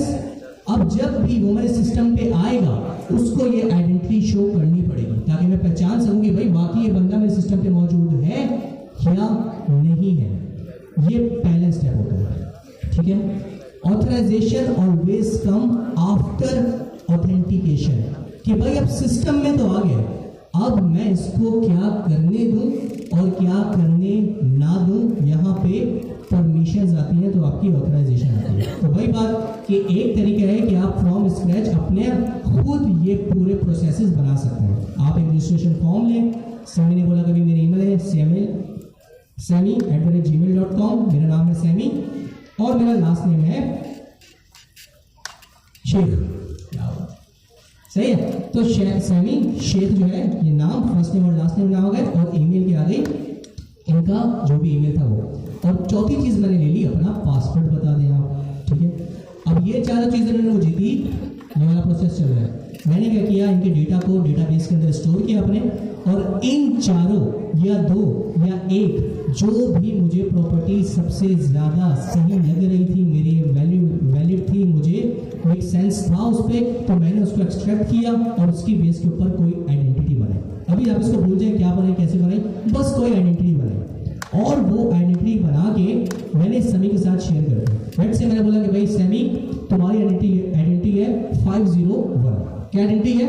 501। हालांकि इसने फॉर्म के अंदर कोई 501 नहीं लिखा था, लेकिन मैंने अपने सिस्टम पे अपने प्रोटोकॉल की बेस के ऊपर इसकी एक आइडेंटिटी बना दी, वो क्या थी? 501। अब होगा क्या? अब ये होगा कि जब भी मेरे सिस्टम पे ये एपीआई कॉल करेगा, क्या करेगा? एपीआई कॉल करेगा। मैं बोलूँगा कि भाई एपीआई कॉल के अंदर या तो हेडर्स में, अब मैं बताता हूँ क्या है, बस आप समझे, एपीआई कॉल के अंदर कहीं ना कहीं मुझे 501 तुमने लगा के भेजना है। समझ आ रही है कि जब भी तुम एपीआई कॉल करो, जैसे अभी मैंने ये प्रोडक्ट की आपको एपीआई कॉल दिखाई है, इसी तरीके, अभी तो ये पब्लिक है, कोई भी कॉल कर दे, आप कर दें, आप अपने पप्पो के बेटे से करा लें, किसी से भी करा लें, वो चल जाएगी। लेकिन अगर मैं जो सिस्टम है वो उसके अराउंड कुछ सिक्योरिटी कंसर्न्स है, कुछ गवर्नेंस है, कुछ बॉडी है इस तरह की जो कि इम्प्लीमेंट करती हैं इस तरह के प्रोटोकॉल, अगर ऐसा कोई सिस्टम है तो मुझे सिर्फ जो बंदे मैं जानता हूँ उनको इस सिस्टम में आने दूंगा, पब्लिक एक्सेस में नहीं रखूंगा। तो मैंने इसको ले दिया 501 इसकी आइडेंटिटी है। अब मैं बोलूँगा जब भी तुम एपीआई कॉल करो ना, अभी दिखा भी देता हूँ, लेट्स से मैं आ जाता हूँ कहाँ पे मेरे प्यारे दोस्तों, पेज के ऊपर, ये रहा मेरा पेज। अभी आप देख रहे हैं कि मैं फैच की एपीआई कॉल कर रहा हूँ, ये पब्लिक है, कोई भी बंदा कर सकता है, कहीं से भी बैठ के कर सकता है, लेकिन अब ऐसा नहीं है। अब मेरा सिस्टम जो है वो बड़ा स्ट्रिक्ट है, उसके अराउंड सिक्योरिटी के मुझे कंसर्न्स थे, मैंने उसको फुल सिक्योर बना दिया है। अब बंदा रजिस्टर होता है, उसकी एक आइडेंटिटी बनती है, मैं उसको आइडेंटिटी देता हूँ। जब भी वो आइडेंटिटी उसको मिलेगी, आगे जितनी भी वो एपीआई करेगा कॉल, मुझे वो आइडेंटिटी चाहिए है ताकि मैं ये मेक श्योर कर सकूँ हाँ ये बंदा है जिसको मैं जानता हूँ, इसको मैं आगे जाने दूंगा या इसको रिस्पॉन्स दूंगा, इसको रिस्पॉन्स नहीं दूंगा। तो वो मैं कैसे कर सकता हूँ? लेट्स से आपके पास बहुत सारे तरीके हो सकते हैं।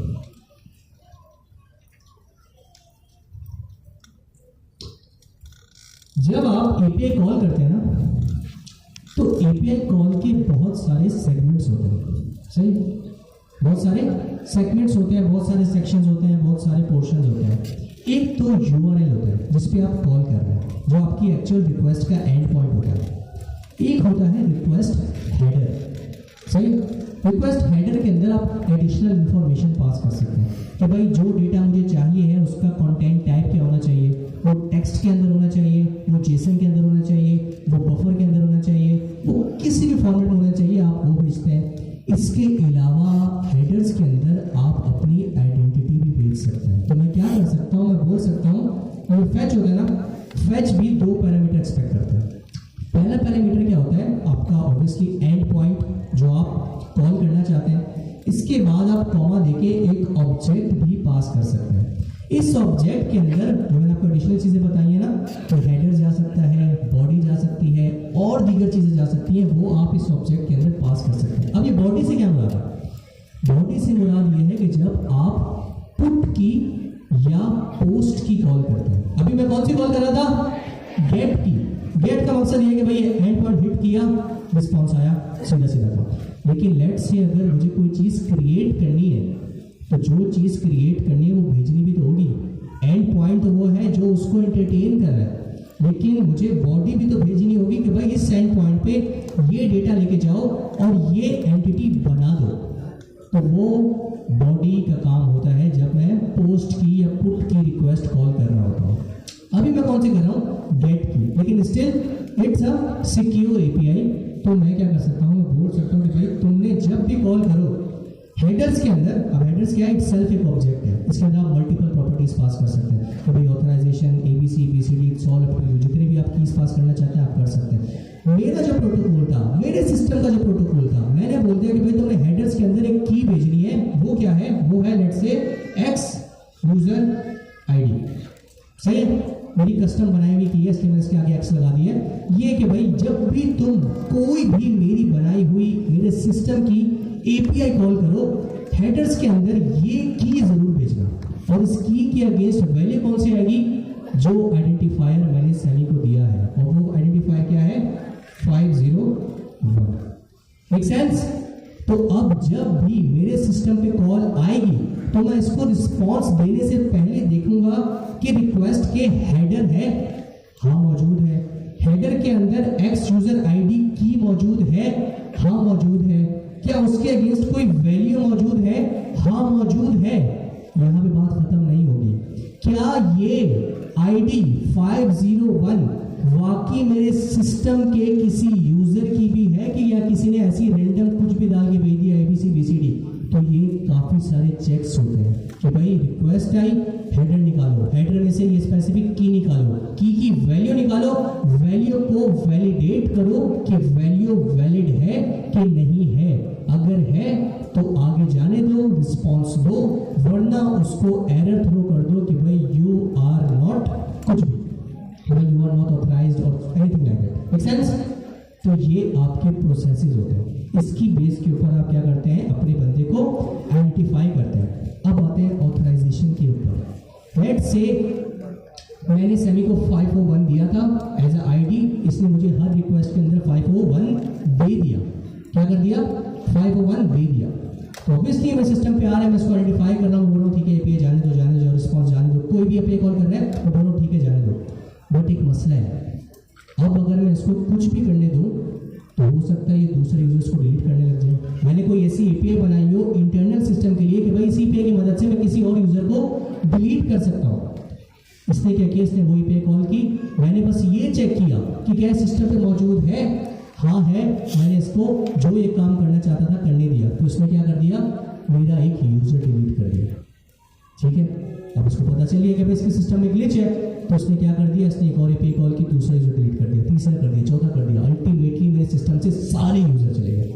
ये जो होता है ना हैकिंग, ये बिल्कुल इतने पॉइंट से जनरेट होता है कि बंदा देखता है कहाँ पे मसला है, वो इतना सा एक लूप होल होता है, वहाँ से वो ट्रेसिंग स्टार्ट करता है और वो फिर आपके पूरे सिस्टम में घुसता है। ऐसी होती चीज़ें।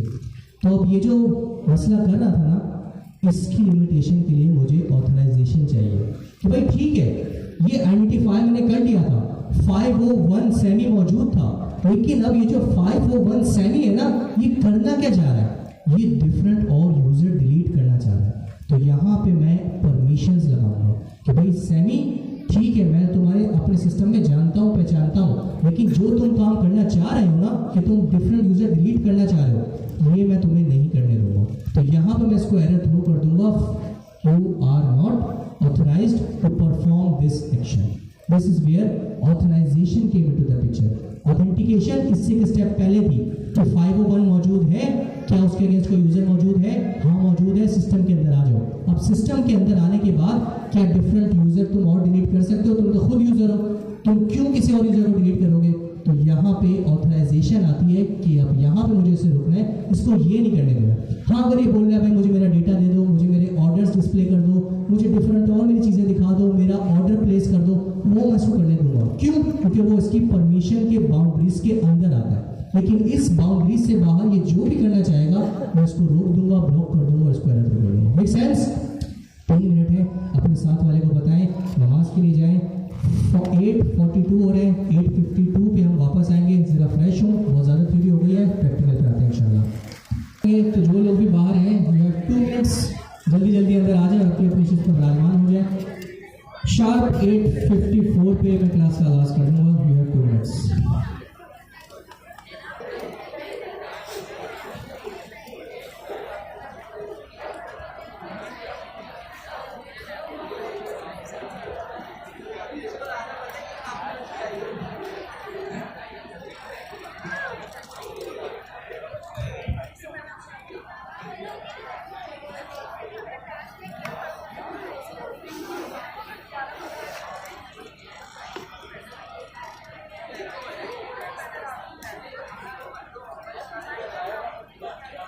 चलिए जी, अब ज़रा बातों को यहाँ पे इख्तिताम कीजिए, अपनी अपनी जगह पे बैठिए ताकि हम अपने नेक्स्ट गोल की तरफ मूव करें। समी आ जाए।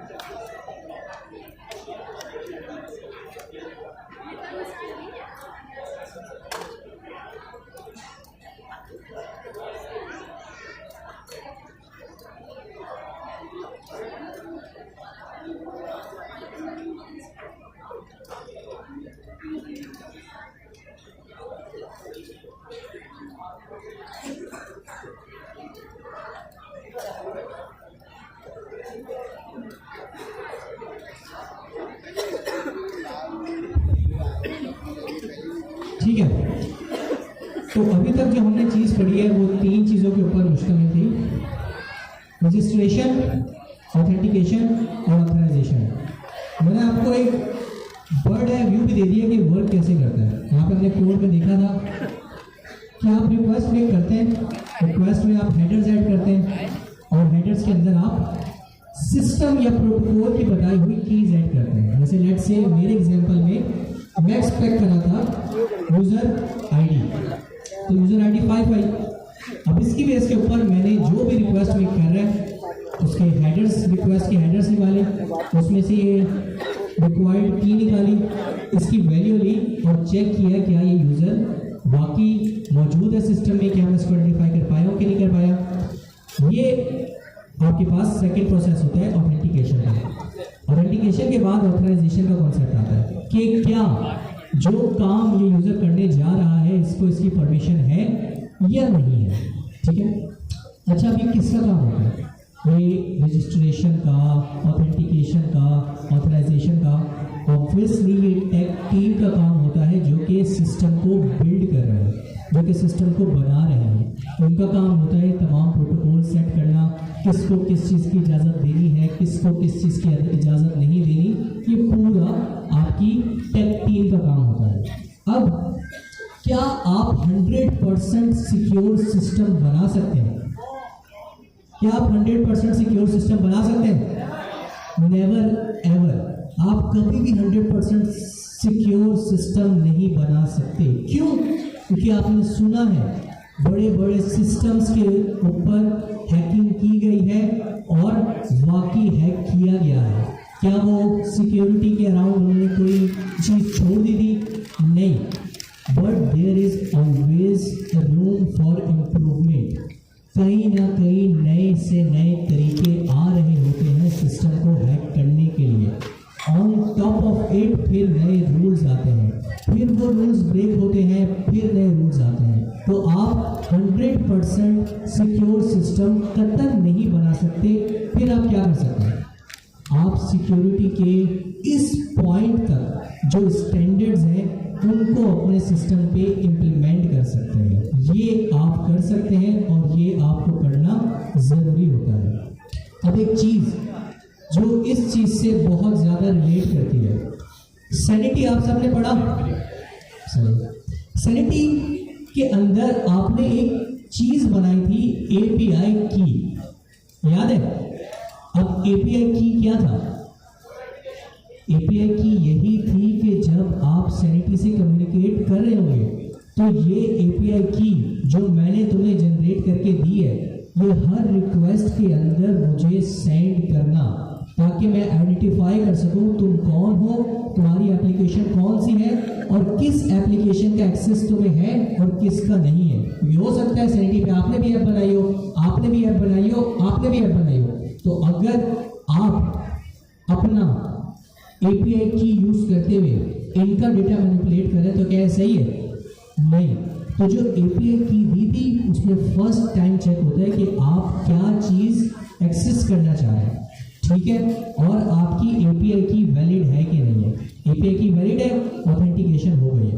लेकिन अब देखा जाएगा आप करने क्या चाह रहे हैं। भाई आप किसी और के डेटा को मैनिपुलेट करना चाह रहे हैं तो यहाँ पे आपको रोका जाएगा कि आपको ये नहीं करने दिया जा सकता, क्योंकि आपकी एपीआई की के अराउंड बाउंड्री है। आप बस ब्लॉक्स के अंदर डेटा अपडेट कर सकते हैं, लेट्स से प्रोडक्ट्स के अंदर डेटा अपडेट नहीं कर सकते। इसी चीज़ से एक और बात जहन में रखिए, ये जो यहाँ पे मैंने आपको आईडी बताई या सैनिटी की आपको एपीआई की मिली, ये आपके पासवर्ड्स होते हैं।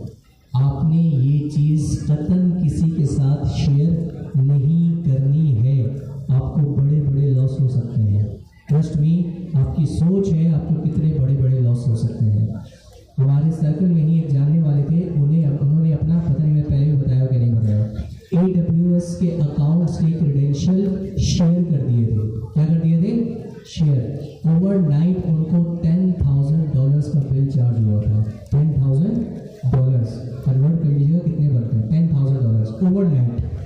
तो ये जो आपकी एपीआई की होती है ये बहुत सिक्योर होती है, ये किसी के साथ शेयर मत कीजिएगा, स्पेशली अगर इसके अंदर फाइनेंस इन्वॉल्व हो, ठीक है। इस सैनिटी का तो चलो समझ आता है डेटा है, लेकिन स्टिल जिनका पूरा सिस्टम इसके ऊपर चल रहा है उनका डेटा भी मैनिपुलेट होगा तो मसला होगा। लेकिन लेट्स से अगर आपको कोई पेमेंट मेथड है और उसके कुछ एपीआई की मिली है और वो आपने किसके साथ गलती से शेयर कर दी तो आपके तो काम हो गया आपका। तो मेक श्योर जो आईडीज होती हैं, आपकी एपीआई कीज होती हैं, ये किसी के साथ कतन आपने शेयर नहीं करनी जी।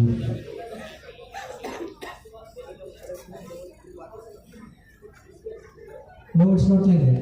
Cookie is a separate piece of authentication mechanism. अब cookie हो गया थोड़ा सा पुराना, अब और बहुत सारे मैकेनिज्म आ गए जिसके अंदर कुकी इन्वॉल्व नहीं होती। उसमें सिर्फ एक टोकन होता है, वो बैक एंड फोर्थ मूव हो रहा होता है। तो अगर आपने वो टोकन किसी के साथ शेयर कर दिया, इसका मतलब ये है आपने अपनी आइडेंटिटी किसी को दे दी कि भाई मेरे बिहाफ के ऊपर ये काम कर दे, तो उसका जो दिल चाहेगा वो कर देगा। Cookie is a separate thing, वो भी आप हैक कर सकते हैं। Okay, make sense? अब ऑथेंटिकेशन के बहुत सारे मैकेनिज्म हैं, ठीक है। आपके पास जॉट है, आपके पास कुकी है, आपके पास और भी बहुत सारे मैकेनिज्म हैं। आपके पास कस्टम एपीआई कीज होती हैं जो आपने किस पे देखी है? अपनी सैनिटी पे देखा है कि वो ना तो कुकी है ना तो वो कोई और जॉट है, वो एक एपीआई की है, एक रैंडम जनरेटिव स्ट्रिंग है जिसकी बेसिस के ऊपर सैनिटी आपकी एप्लीकेशन को जानता है, पहचानता है कि कौन है बंदा जो कॉल कर रहा है, ठीक है।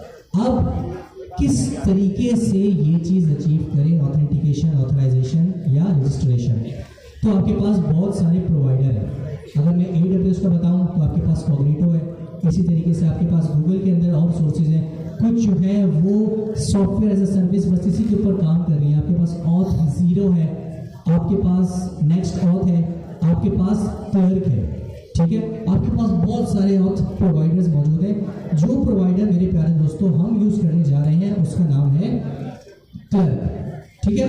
लेकिन अगेन क्लर्क पढ़ा रहे हैं तो ये नहीं कि जिंदगी यहीं पे शुरू होती है, यहीं पे खत्म होती है। तभी इतने सारे ऑथेंटिकेशन मैकेनिज्म और इतने सारे ऑथेंटिकेशन प्रोवाइडर के बताने का मकसद ही ये था कि जिंदगी में कभी भी आपको कोई और इस्तेमाल करना पड़ सकता है, फ्लेक्सिबल बने, ठीक है। हम आपको क्लर्क पढ़ा रहे हैं जी। कुकीज़ का अभी डीप डाइव हमने नहीं पढ़ा, हमने मैकेनिज्म पढ़ने, हमने इम्प्लीमेंटेशन की पास जाना। We will come back to it later जब हम बाकी चीज़ों को और डिटेल में समझने लगेंगे। अभी हमें सर्वर का नहीं पता इतने अच्छे से अभी हमें क्लाइंट साइड कुकीज़ का नहीं पता, तो कैसे आप कुकीज़ भी पढ़ सकते हैं? Make sense? ठीक है। तो अभी आपके लिए ये चीज जरूरी है, वो है क्लर्क। क्लर्क के बारे में पढ़े भाई, किस लिए इस्तेमाल होता है?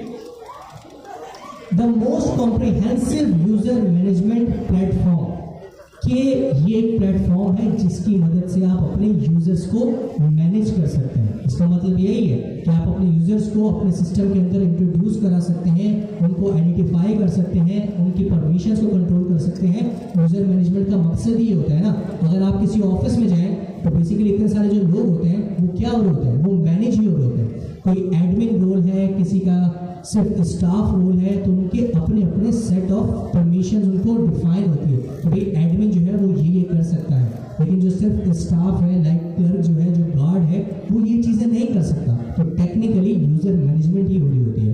तो ये डिजिटल वर्ल्ड के अंदर यूजर मैनेजमेंट के लिए आपके पास गो टू टूल जो है वो क्लर्क है। अब इसको इस्तेमाल कैसे करना है भाई? बहुत ही आसान तरीका है, आपने इस पर लॉग इन होना है। क्या होना है? इनिशियली साइन अप होना है, रजिस्टर होना है। मेरे पास ये पहले बना हुआ है। अगर आपके पास लेट्स से इस अकाउंट पे तो मेरे पास पहले बना हुआ है, मैं किसी और अकाउंट पे आपको बस दिखा देता हूँ कि कैसे होता है। मैं एक ब्राउजर खोलता हूँ और कोई और सा अकाउंट खोल लेता हूँ। लेट्स से इस पे आता हूँ, ठीक है। जब फर्स्ट टाइम क्लर्क आएंगे clerk.com के ऊपर, ठीक है, तो ये आपको यहाँ पे गेट स्टार्टेड का ऑप्शन देगा। मेरे पास डैशबोर्ड आ रहा था, लेकिन जब आप, इसलिए मैंने दूसरा ब्राउजर खोला है, आपके पास ऑप्शन आ रहा होगा गेट स्टार्टेड का। आपने गेट स्टार्टेड के ऊपर क्लिक करना है। यहाँ पे आपके पास ऑप्शन आएंगे कि भाई आप किस चीज़ से लॉगिन होना चाहते हैं। आप अपने ईमेल और पासवर्ड से लॉगिन होना चाहते हैं, आप अपने गिटहब के साथ लॉगिन होना चाहते हैं, आप अपने गूगल के साथ लॉगिन होना चाहते हैं। It's all up to you, आप जिसके साथ भी लॉगिन हो जाए, ठीक है। वैसे आप लॉगिन होंगे, आपसे कुछ और इन्फॉर्मेशन पूछेगा, वो पुट कीजिएगा। बड़ा ही डेट सिंपल कॉन्सेप्ट है, बड़े डेट सिंपल स्टेप्स हैं, स्टेप्स फॉलो कीजिएगा। अल्टीमेटली आप अपने इस डैशबोर्ड पे आके गिर जाएंगे, ठीक है, मेक सेंस। अब यहाँ पे आप आके अपनी एप्लीकेशंस बना सकते हो। सही है, मैं एक एप्लीकेशन बना लेता हूँ। एप्लीकेशन से मुराद क्या है कि भाई ऑब्वियसली मैं अगर क्लर्क यूज कर रहा हूँ तो हो सकता है मेरे पास दो प्रोडक्ट्स हो। मैं facebook.com भी मेरी ही वेबसाइट है और google.com भी मेरी वेबसाइट है। फेसबुक के यूजर्स ऑब्वियसली अलग होंगे और गूगल के यूजर्स अलग होंगे। तो ये फेसबुक और गूगल जो दो अलग अलग चीजें, दो अलग एप्लीकेशंस है, मेक सेंस। तो अभी मैं एक पहली एप्लीकेशन बना रहा हूँ, इसको मैं बोल देता हूँ लेट्स से डेमो ऐप, ठीक है। कुछ भी नहीं किया, यहाँ पे आप नाम दे दे demo app, that's all there is to it. अब नीचे देखें कि क्या क्या चीजें पॉसिबल है। मैं हमेशा बोलता हूँ आज के दौर में डेवलपमेंट करना बहुत आसान है। इतना आसान है कि आपकी सोच है। आप कनेक्ट क्यों नहीं कर पाएंगे, तो माशाल्लाह भाई इसी दौर के, लेकिन आप लोग को जितनी आसानी मिली है उतनी आई गेस पहले किसी को नहीं मिली। ठीक, अब मैं आपको बताना क्या चाह रहा हूँ। मतलब आप क्लिक करें और आप बता सकते हैं लेट्स से यहाँ पे जो ईमेल का स्विच जो है वो टॉगल हुआ है ओपन की तरफ। इट मीन्स के ये क्लर्क जो एप्लीकेशन बनाए उसमें यूजर अपनी ईमेल से लॉगिन हो पाए। नीचे फेसबुक भी दिया हुआ है कि अगर वो चाहे तो फेसबुक से भी लॉगिन हो पाए। इसी तरीके से मेरे दोस्तों मेरी मर्जी है, मैं फेसबुक से लॉगिन ऑन कर दूं, मैं एप्पल से लॉगिन ऑन कर दूं, मैं गिटहब से लॉगिन ऑन कर दूं। क्लिक क्लिक क्लिक करके मैं तमाम प्लेटफॉर्म्स को अपने एप्लीकेशन में इंटीग्रेट कर सकता हूँ। That's simple. यहाँ पे देखिए ऑप्शन आ रहा है और यही मेरा लॉगिन फॉर्म बनेगा कि भाई यूजर आएगा, बोलेगा कि हाँ मैंने ईमेल से लॉगिन करना है, यहाँ पे ईमेल डालेगा, लॉगिन हो जाएगा। बोलेगा नहीं ईमेल से नहीं होना, गूगल से होना है, गूगल पे क्लिक करेगा, लॉगिन।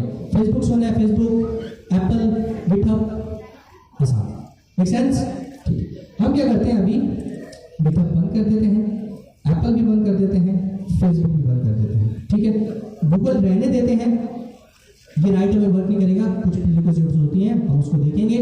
अभी के लिए हम गूगल भी बंद कर देते हैं ताकि हमें कोई ब्लॉकर ना फेस करना पड़े, मेक सेंस, ठीक है। अभी हम सिर्फ ईमेल के साथ आगे जाने देते हैं। हमने क्या किया, अभी यूजर मेरी एप्लीकेशन में किस चीज़ के साथ लॉगिन हो सकता है भाई, ईमेल के साथ। और मैंने एप्लीकेशन को नाम क्या दे दिया है, डेमो ऐप। मैं बोलता हूँ क्रिएट एप्लीकेशन।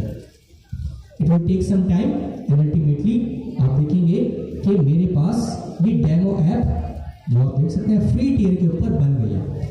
बाय डिफॉल्ट जो आपको इन्वायरमेंट मिलेगा वो डेवलपमेंट इन्वायरमेंट मिलेगा, ताकि आप थोड़ा खेल कूद कर सकें, थोड़ा सीखें। ऐसे नहीं डायरेक्ट प्रोडक्शन में चले जाएं। ऑब्वियसली जब कोड कर रहे होंगे तब आप डेवलपमेंट इन्वायरमेंट में होंगे, तो आप इसके भी क्लर्क के भी डेवलपमेंट इन्वायरमेंट को ही इस्तेमाल करें। तो ये भी आप कहाँ पे हैं, डेवलपमेंट इन्वायरमेंट के ऊपर है। यहाँ से मैं क्या कर सकता हूँ, यूजर्स देख सकता हूँ। सही, अभी कोई भी यूजर मौजूद नहीं, जैसे ही बनाऊंगा यहाँ पे यूजर आना स्टार्ट हो जाएंगे। चलिए, ऑर्गेनाइजेशन में जाता हूँ, कोई भी ऑर्गेनाइजेशन मौजूद नहीं है। कॉन्फ़िगर पे जाता हूँ, कॉन्फ़िगर मीन कि आप अपनी इस क्लर्क की एप्लीकेशन की कुछ कॉन्फ़िगरेशन सेट कर सकते हैं। ठीक है, वो क्या क्या है, जैसे यहाँ पे भी ईमेल इनेबल है क्योंकि मैंने पहले ईमेल इनेबल किया था। अब इन फ्यूचर आके आप चाहते हैं कि भाई मैं गूगल भी इनेबल कर लूँ, तो आप ये SSO कनेक्शन में जाएंगे, यहाँ पे वो दोबारा तमाम लिस्ट हुए होंगे, नीचे ऐड कनेक्शन में जाएंगे तो आपके पास आ जाएंगे कि भाई आप क्या करना चाहते हैं। फेसबुक भी ये लिखा हुआ है कि आप गूगल ऐड कर लें, इसको ड्रॉप डाउन करेंगे तो दोबारा फेसबुक को भी ऐड कर लें। तो इट्स नॉट लाइक कि अगर आपने पहले गूगल को छोड़ दिया तो आप इन फ्यूचर ऐड नहीं कर सकते। आप किसी भी पॉइंट पे कॉन्फ़िगर के टैब में जाएं और दोबारा और ऑथेंटिकेशन प्लेटफॉर्म जो है वो ऐड कर सकते हैं। Make sense? तो बस दिखाने का मकसद ये है। सेम गोज़ फॉर आपके पास और भी बहुत सारे ऑप्शंस हैं, अभी इसमें नहीं जाते। Let's jump right into the API part. और उससे पहले भाई हमने क्या कर लिया, हमने एक काम अचीव कर लिया। वो क्या है, हमने क्लर्क के ऊपर अपनी एप्लीकेशन बना ली। लेकिन अब मेन चीज़ आती है, इस क्लर्क की एप्लीकेशन को अपनी Next.js की एप्लीकेशन के साथ इंटीग्रेट कैसे किया जाए, राइट? तो उसके लिए भी क्लर्क की डॉक्यूमेंटेशन टॉप नॉच है। आप इधर जाए, आप लिखें क्लर्क Next.js, सही है, बस आपने इतना ही लिखेंगे, आपके पास पहला ही ऑप्शन आएगा, क्लर्क की वेबसाइट है और लिखा हुआ गया full stack Next.js quick start. तो मतलब इसको देखो और right away up and running हो जाओ इस डॉक्यूमेंटेशन की मदद से। Make sense? अब मैं इसको खोलता हूँ और ये मुझे कुछ चीज़ें बता रहा है। ये क्या बता रहा है कि भाई Next.js quick start, you will learn the following. ये आपको तमाम चीज़ें बताएगा इस डॉक्यूमेंटेशन के अंदर आपने क्या क्या करनी है, और ये आपके स्टेप्स स्टार्ट हो गए। सबसे पहले जो प्रीरिक्विजिट है वो क्या है कि आपके पास Next.js की एप्लीकेशन बनी हुई होनी चाहिए है। एंड वी ऑल नो हमारे पास Next.js की एप्लीकेशन बनी हुई है, राइट? अब आते हैं और कुछ। सबसे पहले वो क्या बोल रहे हैं, क्या चीज़ इंस्टॉल करो, क्लर्क का Next.js के बना बनाया हुआ पैकेज है, उसको इंस्टॉल कर लो। इसकी मदद से तुम अपनी क्लर्क की एप्लीकेशन और जो तुम्हारी Next.js की एप्लीकेशन है उसको क्या कर पाओगे, इंटीग्रेट कर पाओगे। Make sense? तो मैं यहाँ पे आके इसको कॉपी करता हूँ और यहाँ पे आके इसको रन कर देता हूँ। जल्दी से यहाँ पे आते हैं और इधर आके पेस्ट कर देते हैं। ठीक है भाई, पहली चीज़ हो गई, क्लर्क अभी बिल्कुल अलग है, Next.js की एप्लीकेशन बिल्कुल अलग है, इनको इंटीग्रेट करना है तो ऑब्वियसली कोई मैकेनिज्म बनाना पड़ेगा। तो ये वो पैकेज है जो कि हमारे लिए आसानी पैदा करता है क्लर्क की एप्लीकेशन और Next.js की एप्लीकेशन को आपस में कम्युनिकेट करने के लिए। It will take some time और ये हो जाएगा। ठीक है, मैं आपको कुछ स्टेप्स बताऊंगा, करना आपको ये खुद है। क्यों? ये आपके पास पूरी डॉक्यूमेंटेशन है। अगर इससे नहीं हो, अगली क्लास में मुझे आके बोल देना इससे नहीं हो, ठीक है? क्योंकि ये वो स्टेप है जो कि आप नहीं बल्कि लाखों लोग फॉलो करते हैं। तो उसमें स्टेप बाय स्टेप पूरा गाइड दी हुई है कि भाई पहले क्या करना है, उसके बाद क्या करना है, उसके बाद क्या करना है। इस डॉक्यूमेंटेशन को फॉलो करके ऐसा हो ही नहीं सकता कि आपकी एप्लीकेशन ना बन पाए, नॉट पॉसिबल। ठीक है, अगर नहीं हो रहा तो आपने कोई बीच में मिस्टेक की है। ठीक है, आप देख सकते हैं कि मेरे पास npm इंस्टॉल Next.js का जो पैकेज था वो फाइनली बन चुका है और इंस्टॉल भी हो चुका है। अब अगला स्टेप क्या है भाई, वो पूछ रहे हैं, वो बोल रहा है कि set up your clerk API keys. याद है अभी API कीज की बात की थी। जब भी आप कोई सॉफ्टवेयर इस्तेमाल करते हैं, याद रखिएगा वो हमेशा आपको API कीज देता है। आपने सैनिटी यूज़ की, उसमें आपको API की दी। आप शिप इंजन यूज़ करेंगे, वो आपको API की देगा। आपने अभी क्लर्क इस्तेमाल किया है, ये भी आपको API की ही देगा। क्यों? क्योंकि ऑब्वियसली आपकी एप्लीकेशन है। आपकी एप्लीकेशन किस तरह बता पाए कि भाई मेरा ये वाला प्रोजेक्ट है क्लर्क का, मेरे प्रोजेक्ट को क्लर्क के इस प्रोजेक्ट के साथ इंटीग्रेट कर दो। द ओनली वे वो क्या है, API की। API की बेस के ऊपर Next.js इस क्लर्क के डेमो ऐप के साथ कम्युनिकेट कर सकती है। Make sense? राइट? अब ये API की निकालूं कैसे भाई? इसने तो बोला है यहाँ पे डॉक्यूमेंटेशन के अंदर कि भाई आपने क्या करना है, आपने एक .env.local की फाइल बनानी है और उसके अंदर ये 2 एनवायरनमेंट वेरिएबल सेट कर देना है। याद रखिएगा, environment variable is your password, never ever share sense? Okay, सही। तो अब ये जनरेट कैसे करें, स्टेप बता रहा हूँ, देखिए। आपने सबसे पहले आना है अपनी कॉन्फ़िगरेशन के अंदर, ठीक है। इसके बाद आपने स्क्रॉल करना है और आपने आना है डेवलपर एपीआई कीज, ठीक है। स्क्रॉल किया कॉन्फ़िगरेशन में, थोड़ा सा नीचे आएंगे, ये डेवलपर का आपके पास एक ऑप्शन आ रहा है, सेक्शन आ रहा है, इसमें लिखा हुआ है एपीआई कीज। आप इसके ऊपर क्लिक करें, ये आपको 2 एपीआई कीज दे रहा है। एक का नाम क्या है, पब्लिशेबल की, और एक का नाम क्या है, सीक्रेट की। नाम ही सीक्रेट है, it means it's very very very very secret. Make sense? ठीक है। तो अब हम क्या करते हैं, सबसे पहले दोबारा इसकी कॉन्फ़िगरेशन पे आते हैं, कंट्रोल 3। ये बोल रहे हैं भाई .env.local की फाइल बना दो। कहाँ बना दो, रूट पे बना दो, सही है। तो मैं दोबारा अपने कोड में आता हूँ, यहाँ पे आता हूँ और यहाँ पे आके env.local की फाइल बनाता हूँ। मेरे पास पहली बनी हुई है, ओके, आप बना लेना। याद रखिएगा .env.local, मैं कोई रॉकेट साइंस नहीं कर रहा, यहाँ पे लिखा हुआ भी है। अब आप मिस्टेक क्या करते हैं, आप लिख देंगे भाई env.local और आप बोलेंगे चल नहीं रहा। Make sense? डॉक्यूमेंटेशन फॉलो की, सब कुछ किया, चल नहीं रहा। मेरे प्यारे दोस्तों, गौर से देखा करो, आपने ही मिस्टेक किए इसलिए नहीं चला। आपसे कोई उनकी ज़ाती दुश्मनी तो है नहीं कि भाई अच्छा फरहान आया, इसको नहीं जाने दूंगा, सब चले जाएंगे, इसके साथ तो मेरी हटती है। खैर, तो env.local की मेरे पास फाइल बनी हुई है, मैं इसको कॉपी करता हूँ और ये वेरिएबल्स अपनी env.local के अंदर पेस्ट कर देता हूँ। मेरे पास और भी वेरिएबल सेट है, आपके पास नहीं होंगे, घबराना नहीं है। ये सैनिटी का प्रोजेक्ट था इसलिए सब कुछ दिख रहा है, आपके पास कुछ भी नहीं दिख रहा होगा। तो मैं क्या करता हूँ, मैं इसी के नीचे आके नई लाइन के ऊपर आके वो वेरिएबल्स पेस्ट कर देता हूँ। अभी ये वाली जो कीज हैं, ये पता नहीं मेरी है कि नहीं है, डेमो है, आई डोंट नो। मैं क्या करता हूँ, पीछे आता हूँ और अपने प्रोजेक्ट के अंदर आके ये वाली कीज कॉपी करता हूँ, ठीक है, जो मेरे प्रोजेक्ट का अपना है। अभी मैंने डेमो से उठाया ना, यहाँ से मैं ये पब्लिशेबल की कॉपी करता हूँ, यहाँ से कॉपी हो गई और इधर जाके पेस्ट कर देता हूँ, क्योंकि ये है पब्लिशेबल की। Make sense? ठीक है। यहाँ पे पब्लिशेबल की पेस्ट करता हूँ। अच्छा, अब आप पूछेंगे कि पब्लिशेबल की क्या है, ये सीक्रेट की क्या है? तो अगेन, जिनका सिस्टम है उनका अपना प्रोटोकॉल है ऑथेंटिकेशन और ऑथराइजेशन हैंडल करने का। इस पर मैंने आपको पहले ही बताया था कि ये उनका काम होता है जिनका सिस्टम है। हम इस पर कोई सवाल नहीं कर सकते कि भाई उन्होंने तो ऐसे किया हुआ था, आपका सिस्टम ऐसे क्यों कर रहा है। It's there system, it's their choice, वो उनकी मर्जी है, वो जैसे चाहे इम्प्लीमेंट करें। ओके, यहाँ पे पेस्ट कर दिया। दोनों देनी, लेकिन ये फाइल शेयर नहीं करनी। ये ना फाइल आप गिटहब पे अपलोड कर दो, ये गिट इग्नोर में जाएगी, सही है। गिट इग्नोर मतलब पुश करने से पहले ये वाली चीज़ जो होगी, ये फाइल जो होगी निगलेक्ट हो जाएगी, ये आगे नहीं जाएगी, ये सिर्फ आपके सिस्टम पे रहेगी और ना ये की आप किसके साथ शेयर करेंगे। Okay, it no difference. .env और .local में कोई ऐसा खास डिफरेंस नहीं है। लोकल मतलब env जो है वो लोकल इन्वायरमेंट है, सही है। env.dev मतलब डेव इन्वायरमेंट है। env.production मतलब प्रोडक्शन इन्वायरमेंट है। तो अभी हम लोकली काम कर रहे हैं, तो it's all up to me. मैं भले .env लिख दूं या .env.local लिख दूं, इट मींस कि मेरे सिस्टम पे ये लोकली ये वेरिएबल सेट हो रहा है। Make sense? अच्छा सवाल था, थैंक यू। सही है। पब्लिशेबल की मैंने कॉपी करके पेस्ट कर दी। Now it's time for the secret key copy करता हूँ और वो यहाँ पे पेस्ट कर देता हूँ मेरे प्यारे दोस्तों। पेस्ट कर दी, ठीक है भाई। वहां से 2 कीज ली, यहाँ पे पेस्ट कर दी। तरीका कहाँ से देख रहा हूँ, इस वाली डॉक्यूमेंटेशन से। वैल्यू कहाँ से ले रहा हूँ, अपनी ऐप से। कोई घबरा मत जाना कि बैक एंड फोर्थ क्या कर रहा है, मैं यही है, तरीका ही है, उसके अलावा क्या कर रहा हूँ, सही है। यहाँ से तरीका देख रहा हूँ करना कैसे है, और वैल्यूज कहाँ से ले रहा हूँ, अपनी एप्लीकेशन की, क्योंकि उन्होंने तरीके में डेमो एप्लीकेशन डेमो कीज डाली है, कोई एक्चुअल कीज नहीं डाली है। Make sense? अब ये भी काम कर लिया भाई, ये वाला स्टेप हमने फॉलो कर लिया कि हमने 2 वेरिएबल बना दिए, एक नेक्स्ट पब्लिक क्लर्क पब्लिशेबल की और एक क्लर्क सीक्रेट की।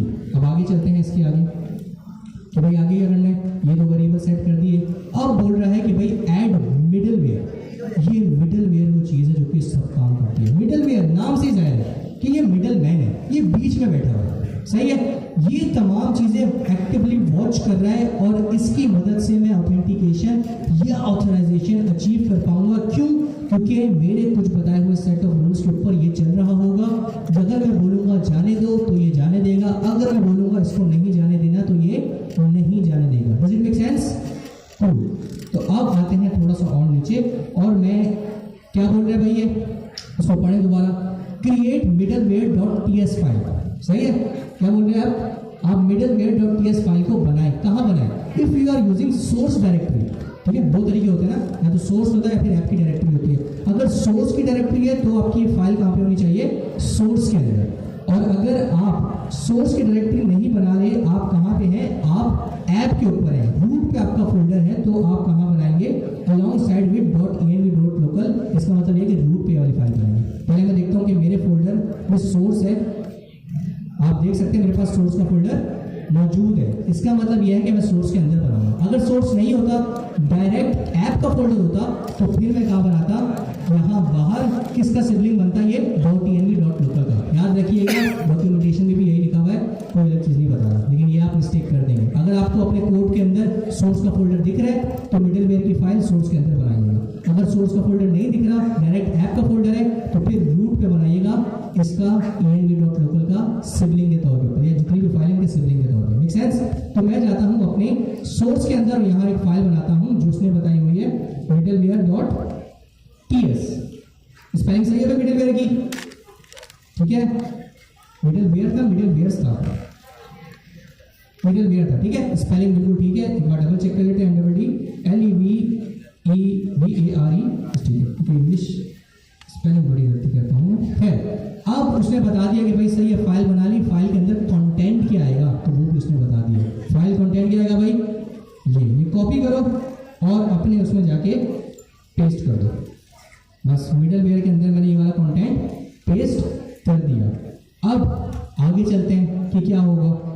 नीचे आते हैं।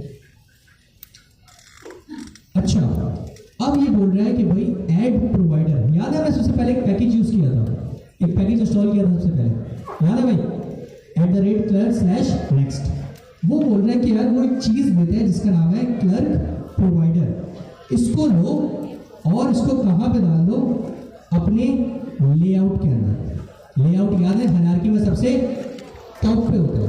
मतलब अगर मैंने लेआउट के अंदर क्लर्क प्रोवाइडर डाल दिया, इसका मतलब ये है कि through out the application clerk active हो जाएगा। वो एक्टिवली तमाम चीज़ों को देख रहा होगा कि भाई क्या चल रहा है, क्या मामला है, कैसी चीज़ चल रही है। Make sense? कूल। चलें, तो सबसे पहले दोबारा अपनी लोकल फाइल के अंदर आते हैं। और कौन सी फाइल के अंदर आते हैं भाई? लेआउट। उसने कौन सी बताई है? लेआउट। एक तरीका है मैं उसको कॉपी पेस्ट कर दूं, लेकिन ये थोड़ा सा कॉम्प्लेक्स है, इसलिए मैं आपको खुद दिखाना चाहता हूँ। तो सबसे पहले उसने बोला कि भाई HTML से भी ऊपर इस क्लर्क प्रोवाइडर को इस्तेमाल करना है। तो मैं आता हूँ यहाँ पे HTML से ऊपर और यहाँ पे लिखता हूँ क्लर्क प्रोवाइडर। तो देख रहे हैं उसने लाइसेंस दे दी और ये कहाँ से इंपोर्ट हो रहा है? जो पैकेज मैंने सबसे पहले इंस्टॉल किया था वहीं से आ रहा है। इसको करते हैं बंद और इसकी क्लोजिंग टैग को सबसे नीचे ले जाते हैं ताकि पूरी एप्लीकेशन इससे ही रैप हो जाए। ऑलराइट, फाइन, सॉरी, अच्छा डाटा तो बात सही है, ठीक है। तो ये आपकी पूरी एप्लीकेशन अब जो क्लर्क है ये एक्टिवली देख रहा है और वॉच कर रहा है। अब आते हैं अगले स्टेप के ऊपर। इन्होंने और क्या बताया? ये बोल रहा है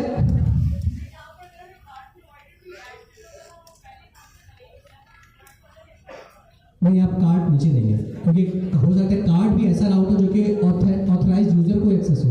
ये आपकी लॉजिक के ऊपर डिपेंड करता है। जैसे आप अच्छा इन्होंने बताया था, अक्सर ऐसी ई-कॉमर्स वेबसाइट होती है जिसमें आप पहले पूरी परचेज कर लेते हैं, सॉरी नॉट परचेज, पहले पूरा कार्ड वार्ड ऐड कर लेते हैं। जब आप चेकआउट पर जाते हैं तब आप अपनी इन्फॉर्मेशन ऐड करते हैं, सही।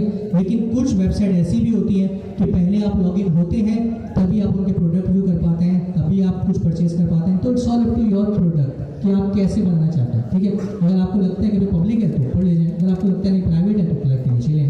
Make sense? हम चाहते हैं कि भाई पूरी एप्लीकेशन क्या हो? प्राइवेट हो, ठीक है। तो यहाँ पे मैं ले जाता हूँ और यहाँ पे मैं दो ये जो बटन है ना ये भी बना देता हूँ। इसमें दिया हुआ है हेडर्स, बॉडी के अंदर हेडर है और हेडर के अंदर इसने क्या दिया है? एक साइन आउट का बटन है, एक साइन इन का बटन है। ऑलराइट, ये कॉपी करता हूँ। ये भी किसने दिए? क्लर्क ने दिए है। क्लर्क पूरा लॉगिन पेज भी देता है। देखा था ना जब मैं यहाँ पे सेट करा था साइट पे लॉगिन पेज बन रहा था, तो हम वो भी बना सकते हैं, लेकिन वो आपके लिए होमवर्क है बिकॉज इट्स दैट सिंपल मेरे प्यारे दोस्तों। उसकी भी डॉक्यूमेंटेशन मौजूद है। मैं बटन वाला काम कर रहा हूँ, ये भी क्लर्क ने ही प्रोवाइड किया। ऑलराइट, मैं कॉपी करता हूँ और यहाँ पे जाके बॉडी से पहले हेडर बनाता हूँ।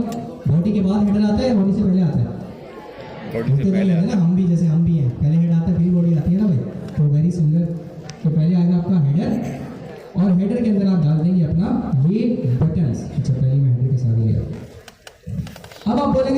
कहाँ से रहे, ये भी वो पैकेज से ही आ रहे हैं जो सबसे पहले हमने बनाया है, और सॉरी बनाया है, हमने इंपोर्ट किया। तो आप देखें साइन आउट क्लर्क से आ रहा है इंपोर्ट। अब मैं इसकी लॉजिक भी बताऊंगा इस तरह क्यों है, ठीक है। अभी पहले इंपोर्ट कर लेते हैं सारी चीज़ें कि भाई साइन इन बटन कहाँ से आ रहे हैं वो भी देख लेते हैं। साइन इन बटन भी क्लर्क से ही आ रहा है, और फाइनल साइन इन बटन पे चले जाते हैं, ये भी क्लर्क से आ रहा है, और यूजर बटन पे आ जाते हैं, ये भी क्लर्क से ही आ रहा है। तो गुड, तो मसला यहाँ तक ये इंपोर्ट नहीं हुआ आई गेस।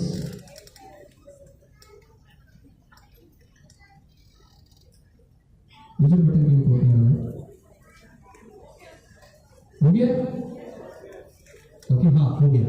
अब हमने यूआई बना ली, जरा जाके देखते हैं यूआई कैसी लग रही है। अब एक चीज पे गौर कीजिएगा, ये आपको भले ऐसे दिख रहा है बट इसके बिहाइंड द सीन कुछ लॉजिक लिखी हुई है।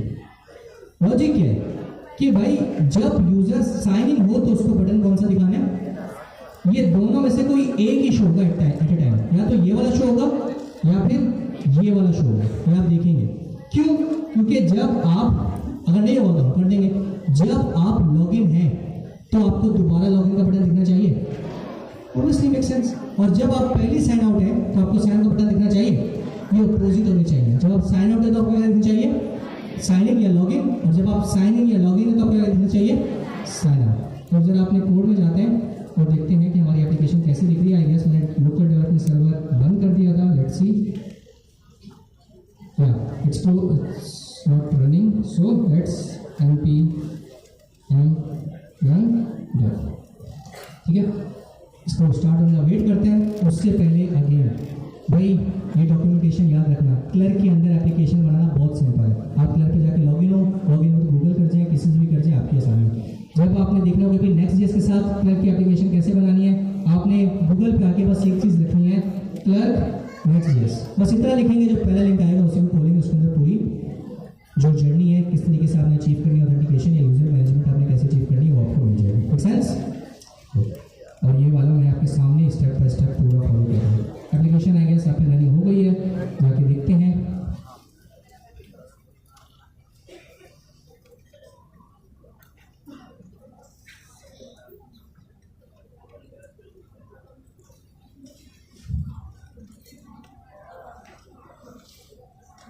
जी आपका है, सही आपके पास आ रहा है, अभी देखते हैं, मेरा चल जाए फिर उसके बाद आपके भी देखते हैं।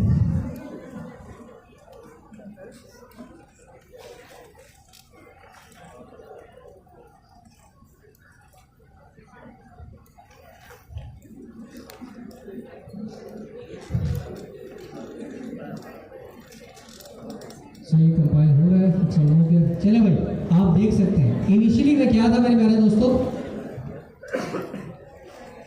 साइन आउट था। तो इंस्पेक्ट पे जाते हैं, देखते हैं क्या हुआ है। एरर हमारे पास, एरर हमारे पास कुछ भी नहीं आया, सही है, ऑल गुड की रिपोर्ट है हमारे पास। अब अगर मैं थोड़ा सा ऊपर जाऊं और मैं देखूं कि मेरे पास ये बटन क्यों शो नहीं हो रहे हैं, just give me a second. We have sign in and sign out button, मेरे पास ये क्यों शो नहीं हो रहा?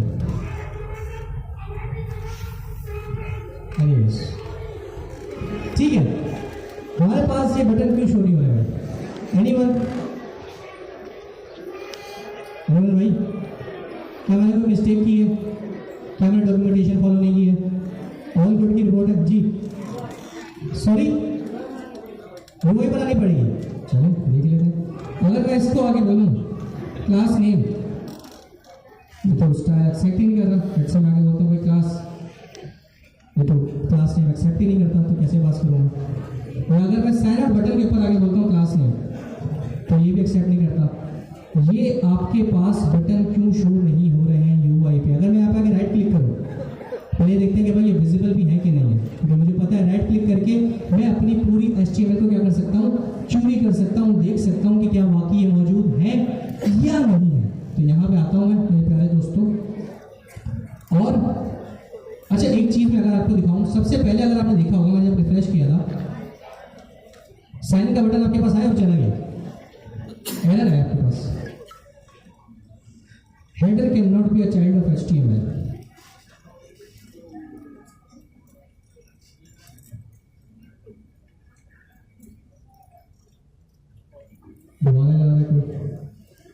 Button cannot be a child of HTML. अच्छा, ये आपके पास आएगा क्योंकि इन्होंने जो Next.js की वर्जन फॉलो किया है वो 14 है, ठीक है। 14 के अंदर आपके पास प्री रेंडर या फिर एक चीज़ कहलाती है जिसको हम बोलते हैं हाइड्रेशन, रीहाइड्रेशन या हाइड्रेशन। Next.js 15 के अंदर जब भी आप प्रोजेक्ट्स बनाएंगे आपके पास एरर आएंगे डिहाइड्रेशन या हाइड्रेशन के, ठीक है। तो इन्होंने जो डॉक्यूमेंटेशन फॉलो की हुई है, अब आप बोलेंगे भाई उनकी डॉक्यूमेंटेशन फॉलो की हुई है, एरर क्यों आ रहा है, गलती क्यों आ रहा है, तो उन्होंने एक स्पेसिफिक वर्जन यूज़ किया है। हम जो वर्जन यूज़ कर रहे हैं वो कौन सा है, वो है 15। दैट्स वाई ये कुछ एरर्स दे रहा है, इसको देखिए आपने घबराना बटन नहीं है, लेकिन बटन तब भी शायद शो ना हो, उसकी एक अलग लॉजिक है, उसके पास हम बाद में आएंगे। पहले हम सॉरी Next.js वर्जन 6 नहीं 6 आ गया। चल यार, एनीवेज जब भी आप पैकेज इंस्टॉल करें ना, हमेशा npm-i जो पैकेज नाम है उसके साथ इंस्टॉल करें। अगर आप @latest लगा रहे हैं ना, इट्स मीन आप उसका अल्फा वर्जन ले रहे हैं, उसके अंदर ब्रेकिंग चेंजेस हो सकते हैं, ठीक है। तो हमने किस तरीके से npm का पैकेज इंस्टॉल किया, अगर आप देखिए तो, अगर मैं आपको यहाँ पे दिखाऊँ मेरे प्यारे दोस्तों, लेट से प्रेस करता हूँ, मैं इस चीज़ को बंद करता हूँ। मैंने पैकेज इंस्टॉल किया था npm install clerk/Next.js। अब इसका जो भी उस टाइम का LTS और सपोर्ट वर्जन होगा वो मेरे पास इंस्टॉल हो जाएगा, जिसके अंदर कोई ग्लिचेस नहीं होंगे। अगर आप एक्सप्लिसिटली कोई वर्जन पास करते हैं, इट मीन्स हो सकता है कि कोई मसला, दिक्कत, समस्या हो जाए। Make sense? तो हमेशा आपने क्या करना है, आपने ये वाला तरीका फॉलो करना है, आपने एक्सप्लिसिट वर्जन नहीं देना कि भाई लेटेस्ट और एनीथिंग लाइक दैट। चलो भाई, अब हमने क्या कर दिया, इसके बताए हुए तरीके से कि भाई बॉडी के अंदर पास भी कर दिया है, तो Next.js 15 का जो हमने काम दिया है वो कर दिया है। लेकिन अभी भी जब मैं पीछे आऊँगा तो लेट्स सी के बटन्स दिखते हैं कि नहीं दिखते। बटन अभी भी नहीं दिख रहा, एरर पहले 2 आ रहे थे, 1 हो गया, सही है, 2 वाला एरर चला गया। अब मसला क्या है, तो बताएगा, बताओ भाई। हमने जो ऑथेंटिकेशन मैकेनिज्म यूज किया वो सिर्फ क्या है, ईमेल का। वो क्या है, सिर्फ ईमेल का। ईमेल पे आपके पास ये वाला ग्लिच हमेशा आएगा। तो जब भी आपने अपने डैशबोर्ड के अंदर सिर्फ ईमेल सेट किया हुआ है, सिर्फ ईमेल सेट किया हुआ है, और एसएस हो, जो आपके पास गिटहब था, आपके पास फेसबुक था, आपके पास गूगल था, वो वाला मैकेनिज्म आपने सेट नहीं किया हुआ, तो आपको ये इशू फेस करना पड़ेगा। तो आप बोले भाई अब कैसे हम अचीव करें ऑथेंटिकेशन ऑथराइजेशन, तो इस पॉइंट पे आपको अलग साइन इन और साइन अप का पेज बनाना पड़ेगा, ताकि आपको वो वाला फॉर्म दिखे जो कि इनिशियली अगर आपने देखा हो, जब मैं यहाँ पे डेमो अप्लाई करा था तो यहाँ पे वो शो कर रहा था कि आपका फॉर्म किस तरीके का दिखेगा, याद है भाई। तो टेक्निकली मुझे वो फॉर्म यूज करना है, और उस फॉर्म को यूज करते हुए ऑथेंटिकेशन और ऑथराइजेशन को अचीव करना है। Does it make sense? ठीक है, अब वो कैसे करें भाई, पेजेस कैसे बनाए, तो उसके लिए भी आपके पास एक पूरी गिटहब की रिपो और डॉक्यूमेंटेशन मौजूद है। 3 मिनट का ब्रेक है, साथ वाले को बताएं कि क्या क्या अभी तक पड़ा है। क्लर्क की डॉक्यूमेंटेशन के अंदर API की पब्लिशेबल की कहाँ पे होनी चाहिए, .env का फाइल कहाँ पे बननी चाहिए, .env की फाइल को गिट इग्नोर में क्या डालना चाहिए और नहीं डालना चाहिए, ये तमाम चीज़ों पे डिस्कस करें। 3 मिनट बाद हम क्लास को कंटिन्यू करते हैं। क्लर्क के ऊपर आते हैं, उसकी फर्दर जो डॉक्यूमेंटेशन है उसमें चीज़ें पढ़ते हैं कि हम किस तरीके से यूजर को मंगवा सकते हैं। ठीक है, अगर आपके अपने शिफ्ट में ध्यान हो जाएगा ताकि हम और चीज़ें देख सकें। आपने सारी डाली नहीं, जितनी भी नहीं है, मेरा ख्याल है कुछ 6 या 7 तो की हैं। उससे पहले वाली फेसबुक पर है, चैनल जो है ना मैंने बाद में बनाया। फेसबुक तो शुरू से फेसबुक पे ये नहीं है। फेसबुक का तो आप नंबर ले लो, नंबर सेव कर लो, उसको मुझे लिंक भेजना फेसबुक का। नहीं प्यारे दोस्त, ये सबसे बड़ी मिस्टेक आप करेंगे। नेवर एवर शेयर और post your env.local files on GitHub. इसका तरीका बताया नहीं बताया? इसका तरीका मैं आपको बता देता हूँ। ये चीज़ याद रखिएगा, बहुत इंपॉर्टेंट है। सैनिटी का भी जो आपका हैकाथॉन का प्रोजेक्ट है, आप तबाही प्रोजेक्ट बना दें, मेरे हिसाब से आप ज़बरदस्त प्रोजेक्ट बना दें, लेकिन अगर आपने सिक्योरिटी के ये वाला मसला कर दिया, आपके मार्क्स गिर सकते हैं, आपके मार्क्स कम हो सकते हैं। ये चीज़ याद रखिएगा। अगर मैं VS कोड के अंदर आऊँ, ठीक है, हमेशा याद रखिएगा। आप देख सकते हैं मैंने, क्योंकि यहाँ पे गिटहब का जो एक्सटेंशन है वो इंटीग्रेट किया हुआ है, तो मैं जो भी चेंजेस करता हूँ यहाँ पे फाइल मेरे पास लिस्ट होती रहती है। कभी आपने गिट इग्नोर के अंदर कुछ चेंज किया, दीगर और फाइल्स के अंदर कुछ चेंज किया, आपके पास ऐसा नहीं आता, कोई मसला नहीं है, आप गिटहब डेस्कटॉप को इस्तेमाल करते हैं ना, ठीक है। अब लेट्स से मैं बोलता हूँ कि यहाँ पे मैं अपने रूट के ऊपर, इस रूट के ऊपर आके एक फाइल बनाता हूँ। समझने बात मेरी? ये रूट में नहीं बन रही है, स्टूडियो के अंदर बन रही है। मैं बाहर आकर क्लिक करता हूँ, यहाँ पे मैं एक फाइल बनाता हूँ जिसको मैं नाम देता हूँ secrets.yml।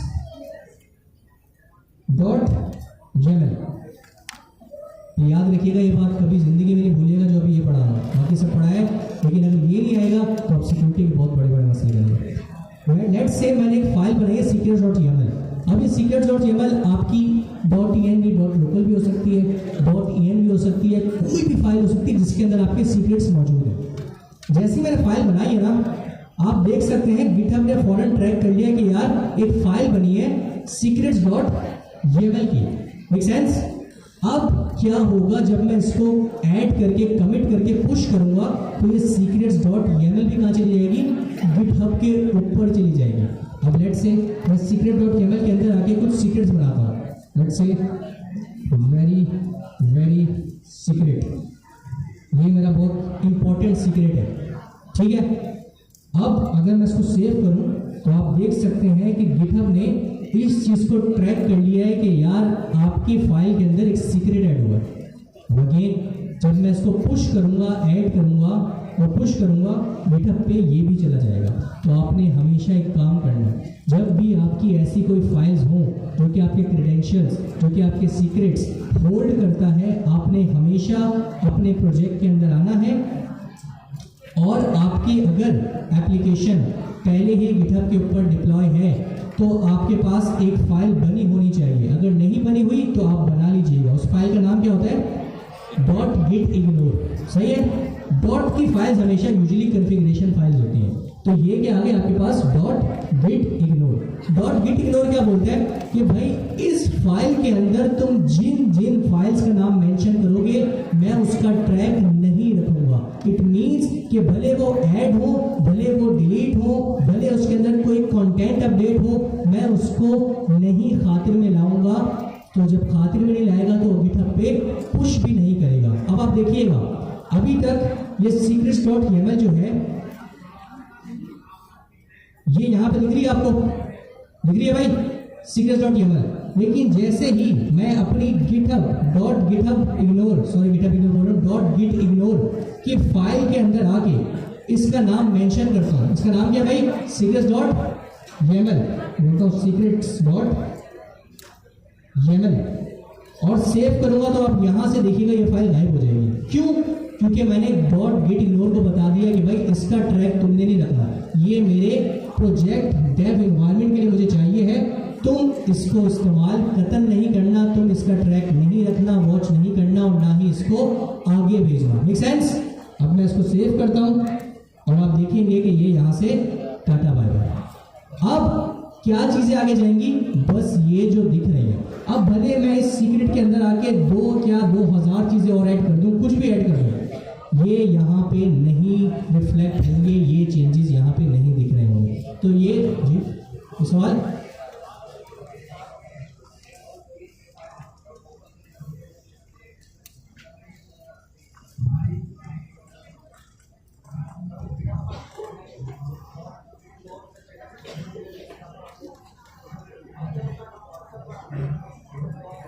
बस यही रुक जाए। पहले इनके लिए बहुत जोरदार ताली। टॉपिक कहीं और चला गया, लेकिन आपने सवाल किया है और ये सवाल इनका भी होगा। मुझे पता नहीं था ये चीज़ अभी तक आप लोग बताई गई है कि नहीं गई है। It's very important. इनका सवाल ये है कि लेट्स से ये मैंने gitignore के अंदर डाल दी फाइल, ठीक है। अब मैंने अपना कोड जो है गिटहब पे पुश भी कर दिया, वर्सल से डिप्लॉयमेंट भी कर दी। अब जो प्रोजेक्ट वर्सल पे डिप्लॉय हो रहा है क्योंकि मैंने गिट इग्नोर के अंदर अपने क्रेडेंशियल्स की फाइल्स डाल दी थी, तो वर्सल कैसे उन सीक्रेट्स को एक्सट्रैक्ट करेगा और लगाएगा जो कि मेरे प्रोजेक्ट की जरूरत है चलने के लिए। लेट्स से अभी हमने क्लर्क लगाया, क्लर्क के अंदर एपीआई कीज थी। अब अगर मैं उन एपीआई कीज को आगे ना भेजूं और वर्सल पे डिप्लॉयमेंट कर दूं, तो क्लर्क तो चलेगा ही नहीं, क्योंकि उसको क्या नहीं मिल रही होंगी, सीक्रेट्स की एपीआई कीज नहीं मिल रही होंगी, तो आप कैसे चला सकते हैं। तो इधर एक चीज है, जल्दी से मैं आता हूँ वर्सल के ऊपर और आपको एक जगह दिखाता हूँ जहाँ से आप इन्वायरमेंट वेरिएबल सेट कर सकते हैं। ठीक है, मैं आता हूँ अपने किसी भी प्रोजेक्ट में आ जाता हूँ, वर्सल के ऊपर आता हूँ मैं। सही, ये आपका वर्सल का डैशबोर्ड होता है, यहाँ पे आपके तमाम प्रोजेक्ट लिस्ट हुए होते हैं। आपकी ये मेरी डिफरेंट वेबसाइट्स हैं। ठीक है, मैं किसी में भी आता हूँ, लेट्स से मैं इस पे आ जाता हूँ। ये मेरा एक प्रोजेक्ट है, एक अलग वेबसाइट है। जैसे आप वो प्रोजेक्ट खोलते हैं ना, आपके पास सेटिंग्स का ऑप्शन होता है। क्या होता है? सेटिंग का ऑप्शन। आप थोड़ा सा नीचे आएंगे तो यहाँ पे एक ऑप्शन लिखा होगा एनवायरमेंट वेरिएबल्स। ठीक है, आपने एनवायरमेंट वेरिएबल्स में जाना है, थोड़ा सा स्क्रॉल करेंगे, यहाँ पे आप अपने एनवायरमेंट वेरिएबल्स ऐड कर सकते हैं। उसकी यहाँ पे की आएगी, यहाँ पे वैल्यू। लेट्स से मैंने अपनी क्लर्क की जो 2 कीज थी वो यहाँ पे ऐड करनी है, तो मैं क्या करूंगा, कुछ नहीं करूंगा, अपने कोड में जाऊंगा, यहाँ पे .env.local खोलूंगा, यहाँ से इसकी की पकड़ूंगा, कॉपी, यहाँ पे पेस्ट, और यहाँ से ये कॉपी, सॉरी इंपोर्ट भी कर सकते हैं, लेकिन इट्स अ बेटर सोल्यूशन कि हो सकता है आपके काफ़ी सारे इन्वायरमेंट वेरिएबल हो जो कि इस प्रोजेक्ट की ज़रूरत ना हो। अगर आपने सारे इंपोर्ट कर दो, सारे चले जाएंगे, तो बस मखसूस इन्वायरमेंट वेरिएबल ही पास किया करें जो उस प्रोजेक्ट की ज़रूरत है। जैसे अगर मैं बताऊं कि मेरी एप्लीकेशन के लिए फ़िलहाल ये जो ऊपर वेरिएबल्स हैं इनकी ज़रूरत नहीं है, तो अगर मैं फाइल अपलोड कर दूंगा Next.js पर इन्वायरमेंट वेरिएबल की, तो ये भी चले जाएगा। तो इसलिए ज़्यादा अच्छा मुझे ऑप्शन ये लगता है कि आप एक्सप्लिसिट वे के अंदर जाके अपने वेरिएबल्स खुद ही सेट करें। और इस तरीके से मैं यहाँ पे वैल्यू कॉपी करूँगा और इसको भी I am doing something wrong.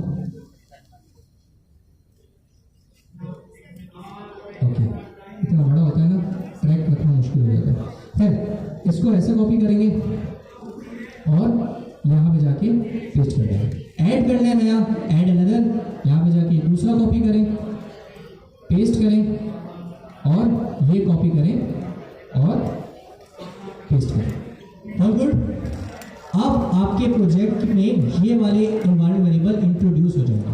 But here is a thing, अभी भी आपकी एप्लीकेशन सही नहीं चलेगी। क्यों? क्योंकि आपकी एप्लीकेशन डिप्लॉय हो चुकी है, एनवायरमेंट वेरिएबल आपने बाद में सेट किया। तो हमेशा याद रखिएगा, जब भी आप एनवायरमेंट वेरिएबल्स के अंदर आके चेंजेस करें तो दोबारा अपनी डिप्लॉयमेंट रीरन करें, रीडिप्लॉय करें, ताकि आप वो नए एनवायरमेंट वेरिएबल को यहाँ से एक्सट्रैक्ट कर ले और क्या कर दे, यूटिलाइज कर ले आपकी through out the application. Make sense? ठीक है। अगर आपको अभी तक ये नहीं पता था तो मसले, समस्या और दिक्कत की बात है, क्योंकि आप सैनिटी पढ़ चुके हैं। पता था? क्लास में पढ़ाया गया था? क्लास में नहीं पढ़ाया गया था। इंसान है, गलती हो जाती है, कोई मसला नहीं। ठीक है, तो अब आपको बता दिया गया है, इसका ख्याल रखिएगा, अपनी सैनिटी के एपीआई की उसको आगे मत भेज दीजिएगा। जिसने ये सवाल किया था, कौन थे भाई आप? पीछे वाले ब्लैक, आपसे भी पीछे वाले, आपसे पीछे वाले, उनके लिए तालियां यार, उन्होंने आपके $1 मिलियन बचा लिए अगर आप लोग। जी सर।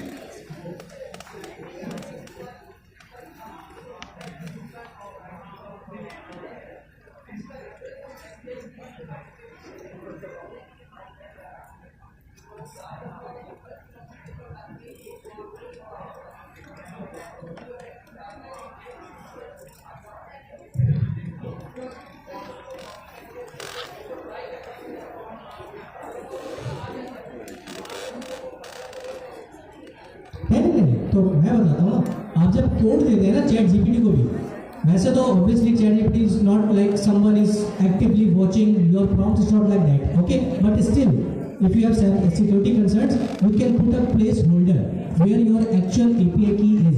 किसी के साथ भी शेयर कर रहे हैं, सबके साथ कोड शेयर कर रहे हैं। अगर आपको लगता है आपको कोई वेरिएबल है जो कि वैल्यू में कोई सीक्रेट होल्ड करता है, तो मेक श्योर कि आप उस वैल्यू को रिमूव करके कोई प्लेस होल्डर लगा दें कि भाई API की लिख दें वहाँ पे और उसको मैसेज अलग से ड्रॉप कर दें कि ये प्लेस होल्डर है, यहाँ पे मेरी एक्चुअल API की है ये।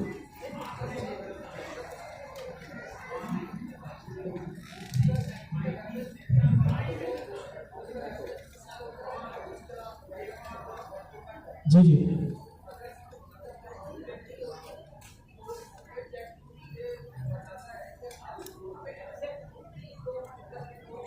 नहीं, ये फिर आप चैट जीपीटी को बोलेंगे तुम करोगे, ठीक है। नहीं, चैट जीपीटी के प्रॉम्प्ट्स इज नॉट लाइक कि मैं हमेशा ही बोलता हूँ when you are asking a question, आपके क्वेश्चन के बेस पे वो आंसर करता है, सही है। अगर मैं उसको बोलूँगा, उसको बिहेवियर बताऊँगा कि आपने स्टूपिड बिहेव करना है, तो वो आपको स्टूपिड बिहेव करके बताएगा। इट्स नॉट अ पर्सन जिसको अपनी कोई सेल्फ रिस्पेक्ट हो या कुछ हो, आप उसको जैसा काम बोलेंगे, हाँ कुछ लिमिटेशन है, लेकिन उसके अलावा आप उसको जो बोलेंगे वो करेगा। तो अगर वो आपको बोल रहे हैं आप हार्ड कोडेड वैल्यू पुट कर दें, तो हो सकता है बिहाइंड द सीन उसको सोच रहा हो कि भाई हो सकता है मेरा कंपोनेंट सर्वर साइड रेंडर्ड हो, तो सर्वर साइड रेंडर में तो अगर आपने पुट भी कर दिए तब भी आपके एनवायरमेंट में आप रहेंगे सर्वर पे ही रहेंगे, डिस्प्ले नहीं रहेंगे। तो आपने उसके प्रॉम्प्ट्स को खंगालना होता है, उससे क्रॉस क्वेश्चनिंग करनी होती है, उससे पूछना होता है, ठीक है। तो मेक श्योर जब भी कोई चैट जीपीटी बताए तो उसके अराउंड आप भी रीजनिंग करें, वजह पूछे और फिर अपना फाइनल आउटपुट लेकर आए और उसको यूज करें। ऐसे ही उसने जो भी बोला उसको यूटिलाइज करना है, ठीक है। It's 9:51, okay. सो हम कहाँ पे थे मेरे प्यारे दोस्तों, हम क्लर्क के ऊपर थे, वॉइस कहीं और निकल गई। यहाँ पे मैं आता हूँ दोबारा क्लर्क के ऊपर जल्दी से। और क्लर्क के अंदर हमने अभी तक 2 स्टेप्स देखे, ठीक है। दोबारा आते हैं, ये पूरी रिपो में शेयर करूँगा आपके साथ, मीटअप के ऊपर आपके पास पड़ी हुई होगी, इसको क्लोन कीजिएगा और उसके अंदर फर्दर डेवलपमेंट स्टार्ट कीजिएगा। आपने करना क्या है, आपने क्लर्क की, आपका होमवर्क यही है, क्लर्क की एप्लीकेशन बनानी है। हम स्टार्ट करेंगे यहीं से आगे और इंशाल्लाह यूज़र को लेके उसका ऑर्डर प्लेस करवाएंगे और लिस्ट करवाएंगे कि भाई इस यूज़र ने कौन सा ऑर्डर किया है, ठीक है। तो अभी हम क्या करते हैं, जो आपके लिए होमवर्क है वो ये है कि आपने सबसे पहले अपनी क्लर्क की एप्लीकेशन बनानी है। clerk.com पे जाके आपने साइन अप करना है, वहाँ पे अपनी एप्लीकेशन बनानी है। आपने Next.js की एप्लीकेशन आके देखनी है, उसके अंदर क्लर्क कैसे इंटीग्रेट करते हैं वो देखना है।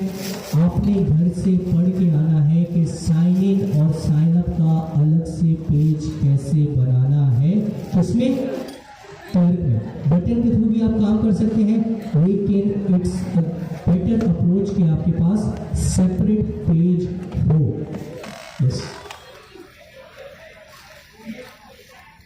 इस वीकेंड पे एमसीक्यू टेस्ट भी है, कोई मसला नहीं, आप कर लेंगे, ठीक है, सही है। तो आप लोगों ने पूरी कोशिश करनी है कि ये करें और हम क्लास के अंदर भी इसको आगे कंटिन्यू करेंगे इस साथ प्रोजेक्ट। तो 3 चीज़ें मेरे प्यारे दोस्तों, अपनी इस रिपो को क्लोन करना है, इसको अच्छे से रीड करना है, इसके अंदर क्या क्या पढ़ाया गया है। दूसरी चीज़, आपने क्लर्क के अंदर अकाउंट बनाना है। चौथी चीज़, आपने क्लर्क और Next.js की ऐप को इंटीग्रेट करना है। 5वीं और ऑप्शनल चीज़ के अगर आप साइन इन और साइन अप का अलग पेज बना सकें तो ज़बरदस्त हो जाएगा। क्लास में आके आपने बताना भी है कि भाई मैंने बनाया, हम आपको यहाँ पे बुलाएंगे और आपसे पूछेंगे कैसे बनाए, वरना हम क्लास में अगली क्लास से यही कंटिन्यू करेंगे। यहाँ पे